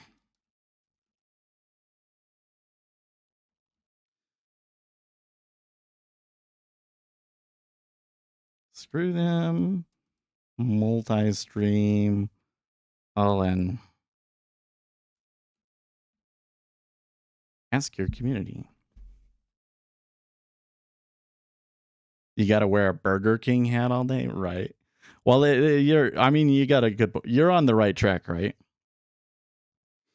If we really want the stream to have higher viewership, I would need to focus a lot more on entertainment value rather than analytical value. Because like the thing is I think that the content that we provide on this channel and on this stream is extremely valuable information. I wish I was more on the ball today, but yeah, it was a difficult puzzle to work out, as non-farms often is. But I also feel like that I've taught you guys well. I do. Do you disagree? I think that you guys know. I don't think that you necessarily need me. We need the new people, you know? So I need to focus more on the new people. But I'm not going to be the person that's just going to come and act like a goofball all day. And not only that, but to be the goofball, you probably need, a lot of it is that they want to see you put large amounts of money on. So it's kind of hard to attract them that way, you know? We've got some competition on YouTube. I don't know if we can win that game. I can win the VOD content, but not the streaming. Now, if I didn't stream it, there's the other thing that's like, well, you could just not stream at all, Seth. But that would be boring. That would be boring. Okay, so anyways, the question he asked earlier and Stefa was, do you want to work as a quant? I don't know. So like here's the conundrum that I deal with right now is I'm pretty sure that I could go and get a different job and get paid more than what I get paid today, even not as a quant, just from moving to a different job. But they might not be as flexible as this job is, so I might not be able to stream as long or put as much time into it. I might have to just like not. I mean, like somebody was headhunting me the other day, and they were from the central time zone. So I'm like, well, I might not be able to stream until 9 o'clock if I take that job. So I don't know if I like that. But then the other side of it is that with some of the skills that I have in the quant realm, and I think that I still need to brush up a little bit because I do think that I really need to get into the machine learning stuff too. I think that the machine learning would be a really big valuable thing. But then at that point, I could maybe make 200K, right? But to get a job like that, I would probably have to move. and I don't think that my family wants to move to Chicago or New York. In fact, I'm not entirely sure if I would be able to because we'd have to convince my wife's ex to move with us. He could probably move to Chicago. I don't know if he would want to or not.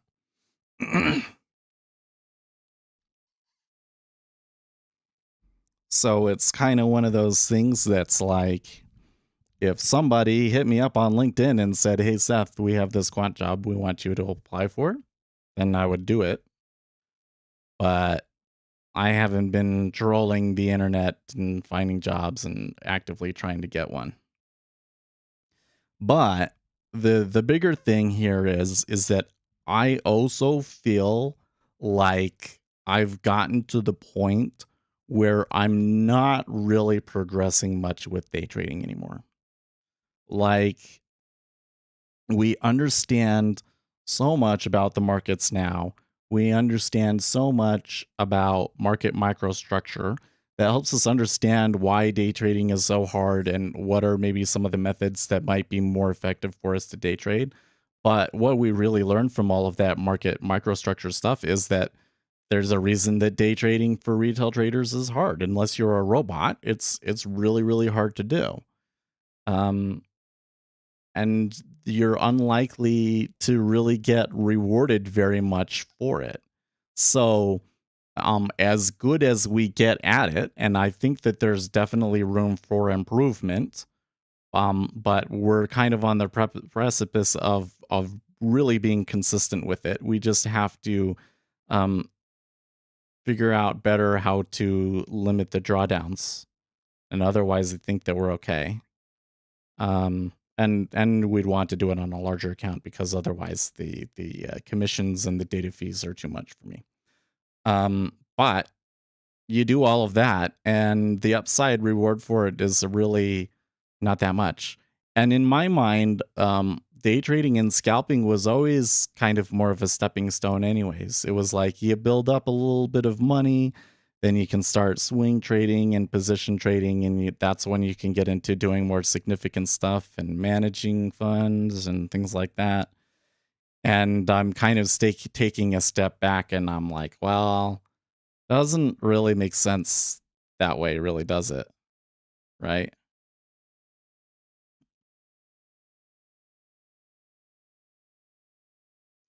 Do you think the U.S. government is manipulating the U.S. market to keep it calm aside from what we see happening in it with oil? No, I don't think so.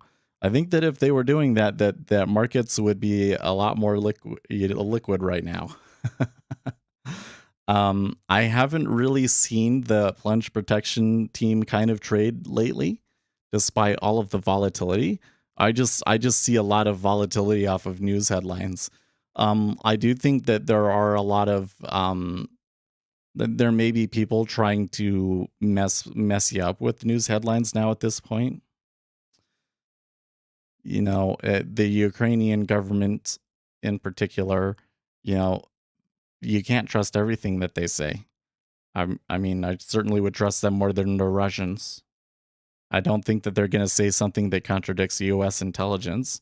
Well, like with the nuclear reactor thing last night, when Zelensky was saying that all of Europe is at risk with this, that was a little over, you know. Anyways, so it comes back to this idea that, and we've talked about this a few times before, although I always kind of come back to like, that's fine, we just keep doing it. But it keeps coming back to we've we've learned and discovered the important thing to learn from day trading. And even though you haven't made a ton of money from doing it, it's, you know, you should move on. Your time would be better spent doing other things. You're not gaining anything from it anymore.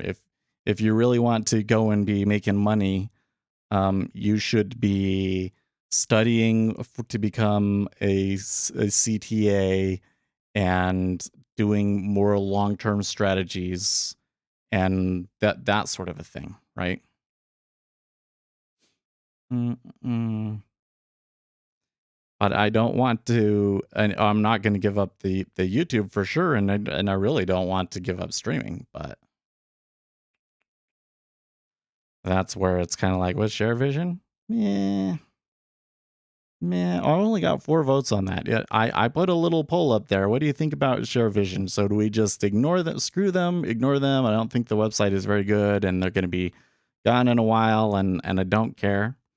Should we just continue multi-streaming to both, which is what we've done this past week? Or should we all in on Share Vision and force you guys all to move over to Share Vision to watch me and hope that me being a larger fish over there and getting some money every day that we can put back into the channel, in the end, is worth it?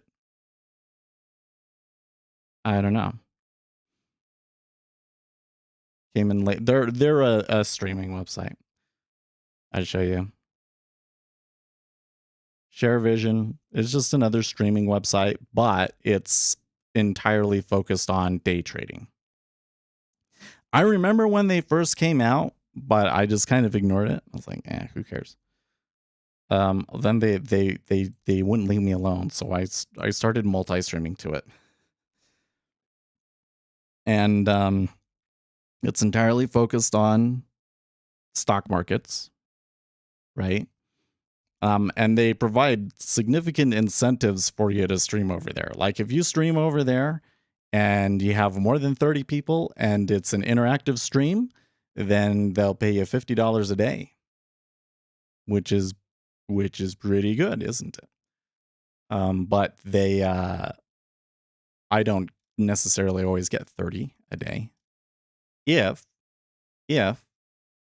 y'all moved over there, then probably we could, though. See what I mean? So that's why there's this question of like, well, we could all in. We could just go over there and try and have the goal of trying to get the 30 viewers, get the money. And yeah, first time hearing about it. It's not very widespread. And that's kind of the thing, is that what I would expect to happen for them is people continue to stream on Twitch and YouTube and they never take off, right?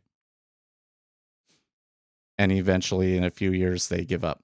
But they have some real venture capital behind it and everything. So, and they have like all of the big, like they have Bloomberg and stuff, have channels on there and stuff. So, but it's a high risk proposition. It's a high risk proposition. It's just like when we look at streaming on YouTube, are you really risking that much? There was a Trader TV that used to be just for traders to stream on, and nobody hardly used it, though. I think someone bought it out. Like with the YouTube stream, are we really losing all that much? Because in the larger scheme of things, what are we losing? The thing I'm potentially losing is the joy of having you guys in here every day and talking to you. That's really what we're talking about risking. When I put it that way, that kind of makes it worse. Actually, I thought I was going to make the case here that it was like, well, I mean, if we stream over on ShareVision and it doesn't work out, we're not really losing anything, because the YouTube channel will still have the VOD content and the streaming doesn't appear to have any real effect on the channel. So I don't know. But then when I look at it, I was like, yeah, but then we won't be chatting as much. Then that really sucks, right?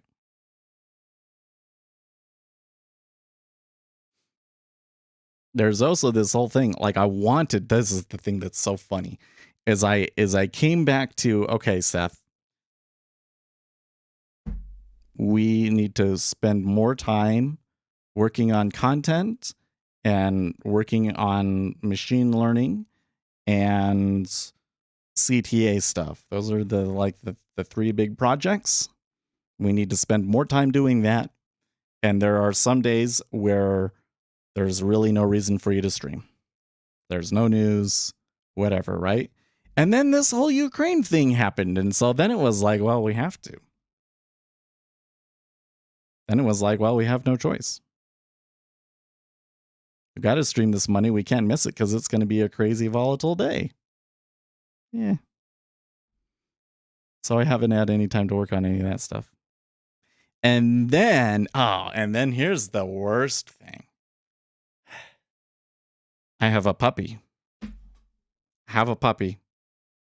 I got 5 votes. There's 18 of you viewing. I would appreciate you come in and answer the poll if you could. Yeah, the puppy is that's all I want to do in the evening, man, is play with that dog. It is so effing cute. I just want to stare at it, and he'll stare me in the eyes. Sometimes he's not always. I mean, it's not as quite as like a dog is a, like he's a little bit more cat than he should be. Sometimes he likes to go and sit underneath of the coffee table and hide from us. So but he's just a baby. There's a lot going on. It's probably a little scary for him. And the baby has picked him up and squeezed him. The baby stood on him the other day. I think it was okay. And then he fell off of the bed. I'm like, and then I think he has a cold. So I think that's why he's acting like that. But when he plays with me, it's the greatest thing in the world. I'm mad that I hadn't had a dog like this earlier in my life. It's the greatest thing ever. And what that means is that any chances of me using the extra energy that I might have late in the evening to try and study without my medication is like completely gone. Like that's no, but don't care. Not going to do it. Gonna play with the puppy.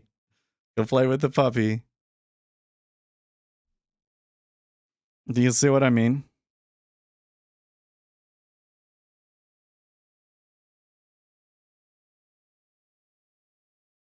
I've learned so much important, critical things that 99% of these people trying to day trade don't know. And I'm squandering it. And I don't know what to do about it. And sometimes whenever I have a bad loser, the immediate thought that comes into my mind is just stop doing this and spend the mornings studying for a series 3. Hello? Are you giving me a puppy?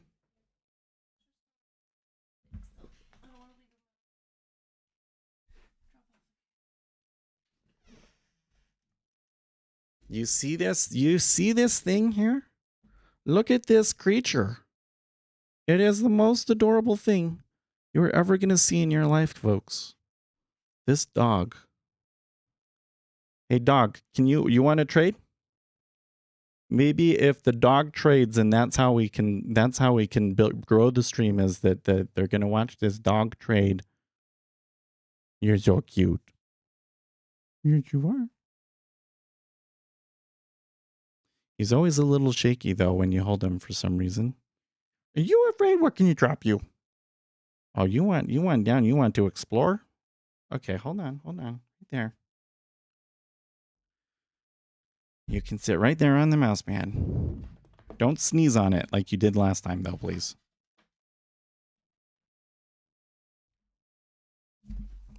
Yeah, see, you don't want to fall off of the side of the table, dude. That's a long way down.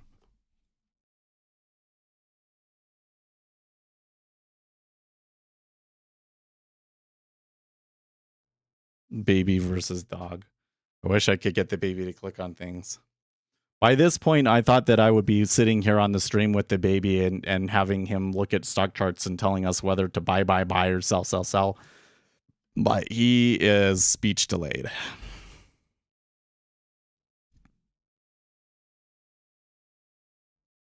You know what he does? Oh my gosh, this is so funny.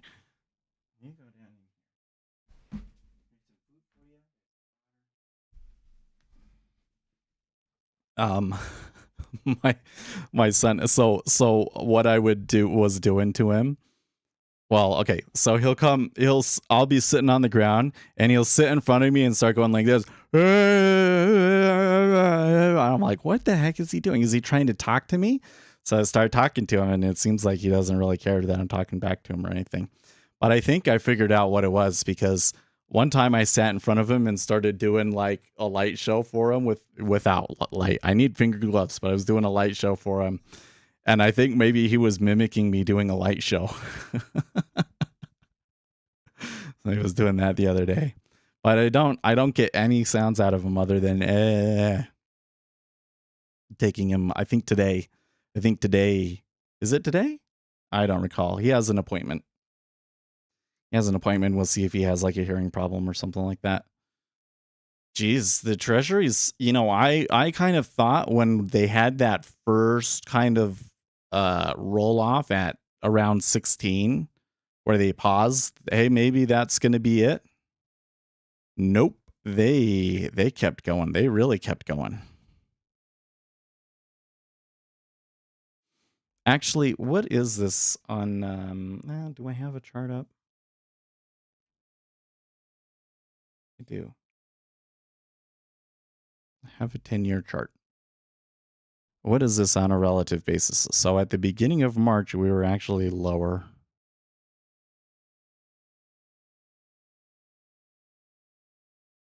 We need to be able to go way further back than that. We need to load like 180 days or something. Here's the squeeze. You think they're going to squeeze higher? Oh, we actually were around 1.7 at the beginning of the year.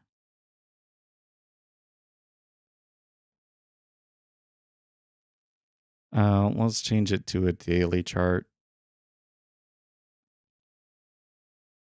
Oh, geez. We don't need to see every trade that I've ever made on this here. I don't want to see that. Give me flashbacks. Okay. Oh, and of course it's switched to a different type of charts. Bar width 1. Thank you. Okay. So, oh, man, that's interesting. So we were around 1.5 to 1.7 before, and now we are back to 1.7. So if we were truly believe that rates are going to be increasing, 1.7 from a technical perspective, well, 1.72 is as good of a spot as any. Seems like a good play. I don't want to hold it over the weekend though. I really don't. I've given myself enough grief today, should I close that? Did I just close that? What the heck?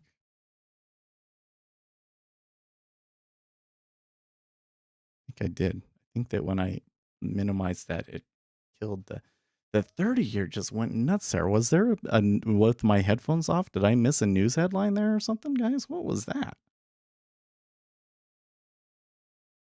U.S. official Pentagon is unable to confirm Russian cluster bomb use. Oh, really? So all of the videos on the internet didn't do it for you. Okay.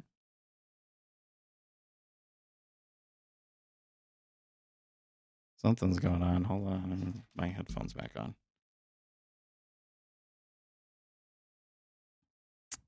I don't know.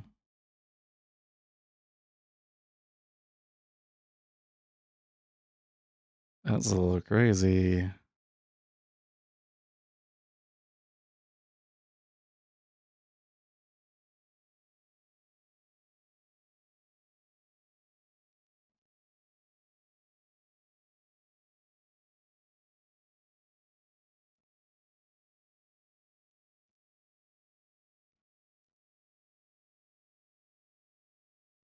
Yeah, so that push on that push, the 6J moved.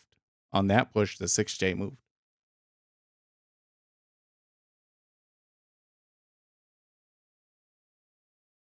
I mean, the 6J was moving higher during the period in which ZN kind of evened off for about an hour, but then they eventually they caught up with the 6J and they kept going. This is just wild. And the jobs report was good. Well, look, the S&P 500 is doing okay. They haven't fallen now. They've lasted an hour. I don't see why they can't push higher, especially after the European session closed. So that's one thing, is that if we do want to go long rates, maybe we should wait for the Europeans to go away.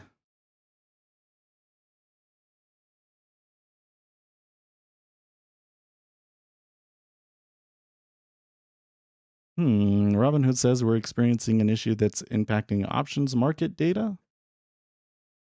Apple sets April 11 return to office deadline for employees. I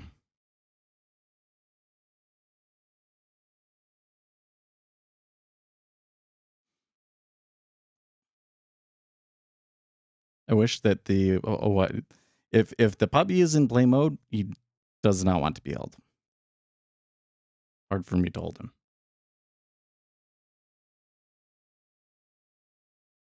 I'm a little upset because I thought, why am I a little upset? I don't know if I'm upset, but I'm just kind of watching this like, you know what? If I had flipped around when I had gotten out initially, if I had turned around, I would have made all of my money back. But it would have sat there for a really long time. And I would have been frustrated for a really long time, but I would have made it all back. That's crazy. This is a crazy move. I think we understand why it's happening now, but it's a very counterintuitive move. I'm not sure if this can last. There's got to be more going on than just what I'm seeing, because it is just a little crazy, isn't it? It's a little crazy, isn't it? How are we doing on the bowl? Most of you guys are just saying screw them. That's funny. So that's probably 4 of you says screw them, 2 say multi-stream, and uh oh no, how would that work? 1 and 1 and 7? What is 6 out of 7?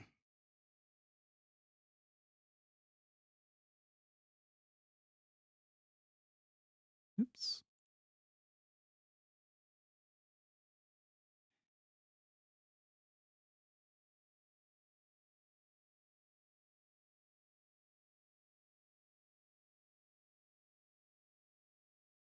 .85.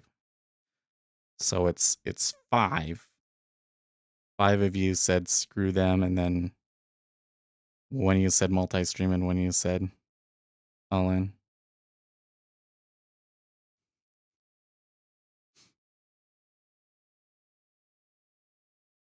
I keep averaging in on my short oil position. I really hope the oil stays below 115. If Ukraine surrenders, there should be a sharp drop in oil. Well, I don't think that Ukraine is going to surrender, but I think that the thing that could be in your favor is that it really sounds like there's going to be an Iran deal maybe over the weekend or on Monday. Like they keep saying that they're really close. I don't know if they actually. I mean, it doesn't be the first time that they've said that they're close and then it didn't happen. But if Iranian oil comes online, that's going to make a big difference. And, that's another one here on the treasuries, Iranian oil supply coming online. That would make a big difference for the treasuries here too, because one of the recessionary scenarios is that oil goes to $150 a barrel, and that tends to create recessions.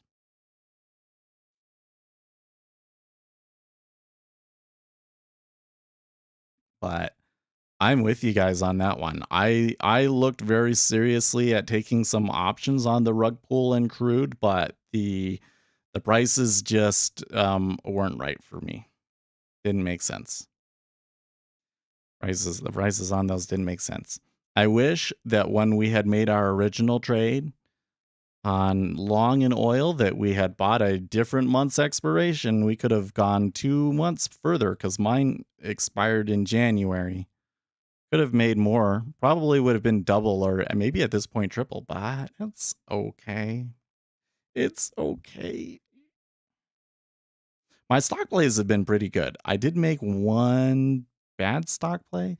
I had one that I really could have, when I did silver, I really could have made a good profit on that one at the very beginning, but I thought it was going to run and it was going to make me like 10K, and it didn't. Just died right there. I should have gotten out.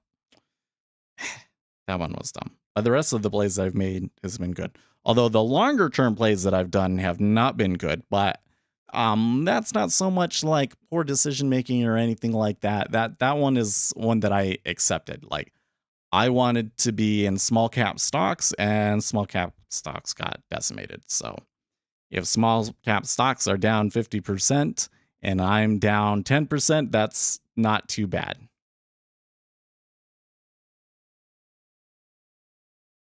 When they change from winter blends to summer blends, oil always goes up. Yeah, I mean, I don't know if it has anything to do with them switching the blends, but there is more oil is used in the summer for sure. It's just supposedly there's going to be more oil supply coming online. Supposedly. I have to say, I love the trade. I'm totally with you guys on the trade, but it's a high risk trade. You understand that, right?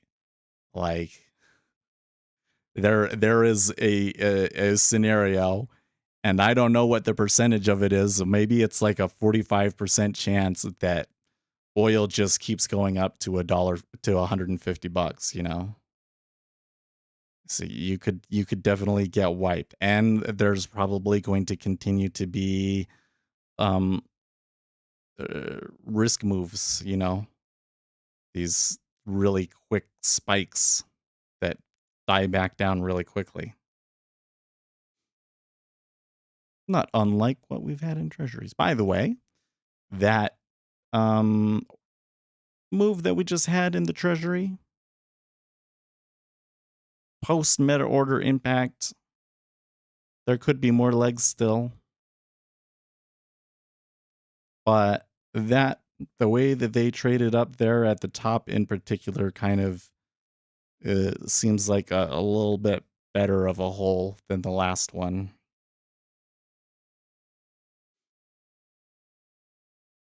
At least they traded back across it more easily.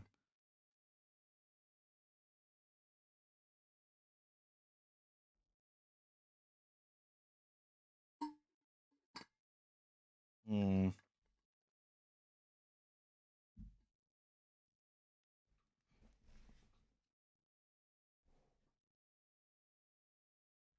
Ah, there he is. The dog is in the corner, playing in the corner where I can't see him. Well, I do that.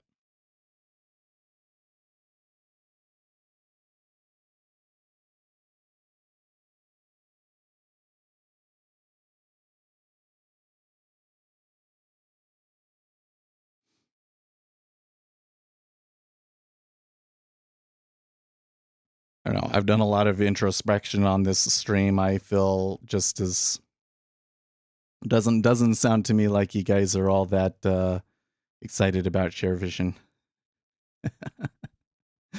I actually was almost not going to put the multi-stream option in there because I thought that you would all choose that, but most those of the 8 of you that voted, most of you say screw them. So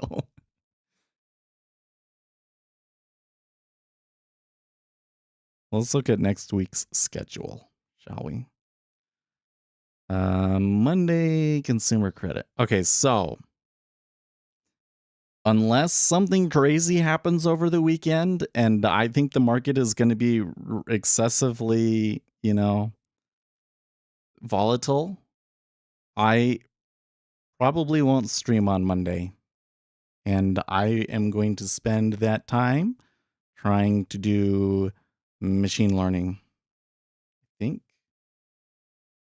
actually might do some of that this weekend. It's kind of it depends on how much I do stream learning or blah blah. How much I do machine learning and how much I do writing scripts. I also need to finish my taxes up. I haven't done all of the business expenses. I have to write everything off.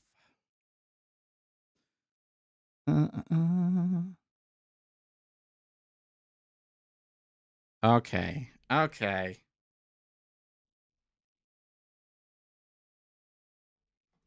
Feet are not a toy. Feet are not a toy. Okay. Now you just sit there and be cute. Just sit there and be cute. Say, look at me, everybody. I am the cutest thing you will ever see in your life. Quite literally, quite literally, the cutest thing you will ever see in your life. Except for that he doesn't want to be held. Stop it. You want to be close to me? No. You want to go and play with my feet. No, look. Hey, hey, hey, hey, hey. Look. You can't bite feet. You're not. Biting feet is bad. It's very rude.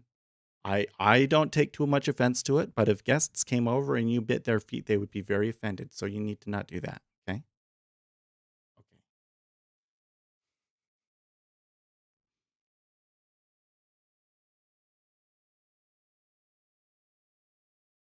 Seeing some great sellers again. You mean in the treasury? Well, I did sell. I don't know. This contract though, this fourth one is probably like we gotta take it off at average position.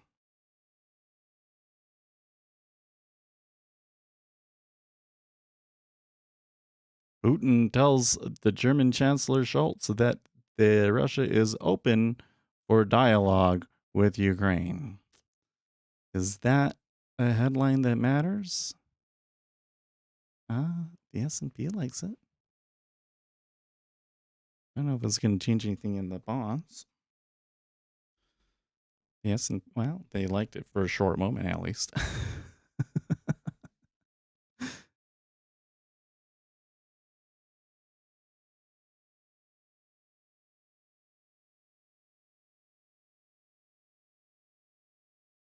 Yeah. Asim Nicholas Taleb, I can understand censoring disinformation troll farms, Igor in St. Petersburg, passing for Linda in Texas, and organizing libertarian meetings in Tennessee.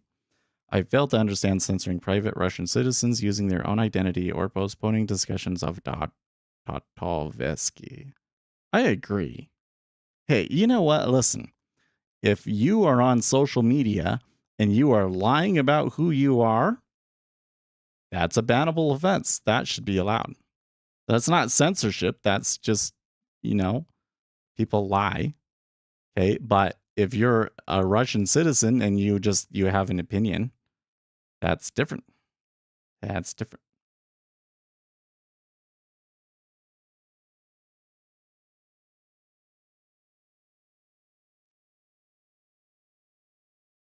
That's probably your litmus test that I don't think that they've been applying. Their litmus test is it what we think that people should be saying? And if you share something that is different from what we think people should be sharing, then we're going to ban you.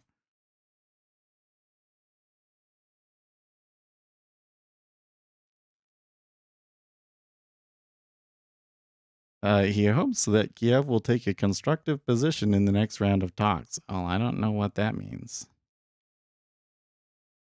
I think the market seems to be shuffling around off of these headlines, but not actually moving. Jeez, this exchange just really took off. The treasuries just really took off.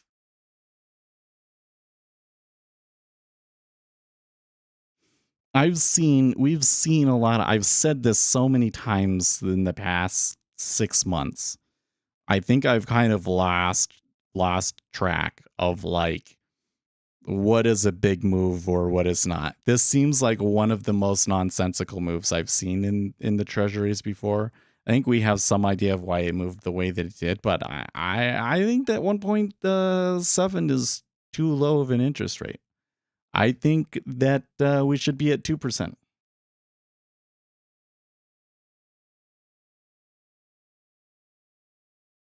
This dog, he is playing.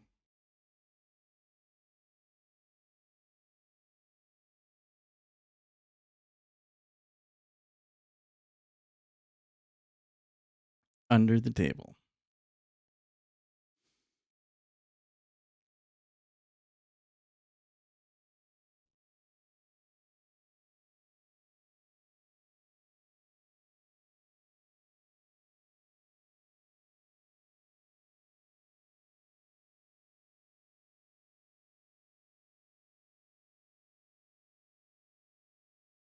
Octavia says you're right, 2%. I know I'm right, but I'm not right. The market disagrees. I mean, it doesn't matter that I'm right. It doesn't matter that I'm right. They're buying it for some reason.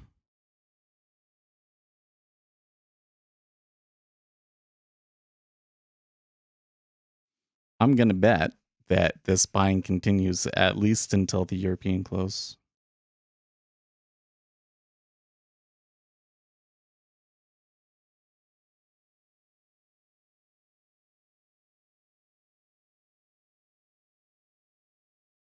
I think one of the things, though, that I still find a little fishy about this move is that, well, the knee jerk reaction, like the orders that came right off of the news, was sell. He wants out now. I'm like, no, you got to stay in here.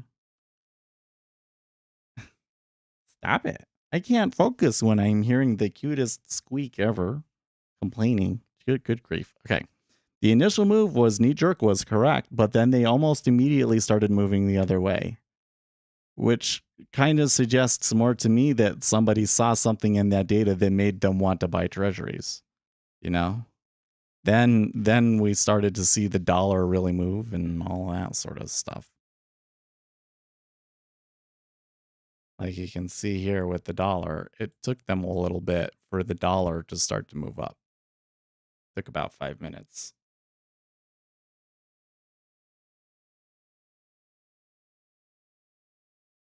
Took about 5 minutes, and by that point, when they pivoted around, the treasuries were already moving higher. So the dollar probably played a factor in the treasuries continuing up, but somebody must have been making the oh, they're going to cause a recession play. I mean, that's the only logical explanation I can think of. It's that has to have played a factor. Are we getting anything? Nancy Pelosi says GOP needs to shut up about dead U.S. troops in Afghanistan. Oh, geez. Okay.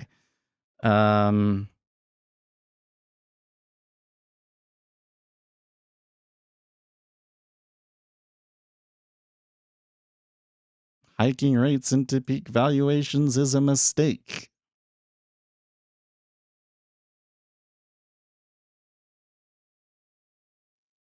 Does they post anything extra on the non-farms? They did. Jeffrey Rosenberg of BlackRock told Bloomberg TV that the market's focus is really not on payrolls, adding that this is a really difficult period for markets because, as we heard earlier this week, the Fed is focused on inflation and its need to get on a normalization and raise rates, while the market is focused on the implications of the Russian invasion. And that implication is a negative supply shock, negative to growth, positive to inflation. Bloomberg rate strategist Isa Jersey notes that with real wages falling, fears of a recession may grow even as inflation seems set to remain high. For the rate markets, this may mean some modest yield curve steepening in the midterm. Okay, let's do that again. With real wages falling, fears of a recession may grow as inflation seems set to remain high. For the rate markets, this may mean some modest yield curve steepening in the near term.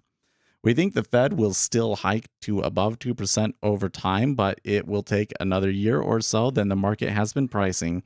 We still look for 4 or 5 hikes this year, along with the start of the balance sheet runoff in third quarter.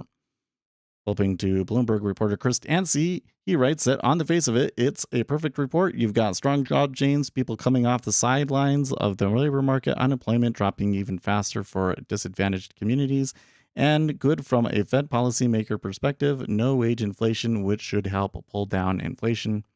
Bottom line, a 25 basis point hike is certain now, but much more the Fed will be able to hike into clear global stagflation before the next recession hits is the real mystery. But, okay, and that's what they say. And I would say, but it appears that the market is very much arguing that they're going to screw up.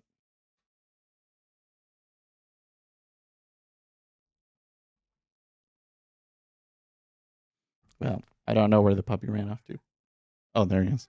Okay, well, guys, it's time for me to quit. So it sucks. It sucks, but it's okay. We're just basically where we were last week, right? Actually, let me come look here. It's a little bit lower than I would like, actually, because I was not as high. Yeah, because we did take a little bit of a loser yesterday. Well, I don't know what to do, guys, but I will see you Tuesday, if not Monday. In the meantime, stay profitable, friends.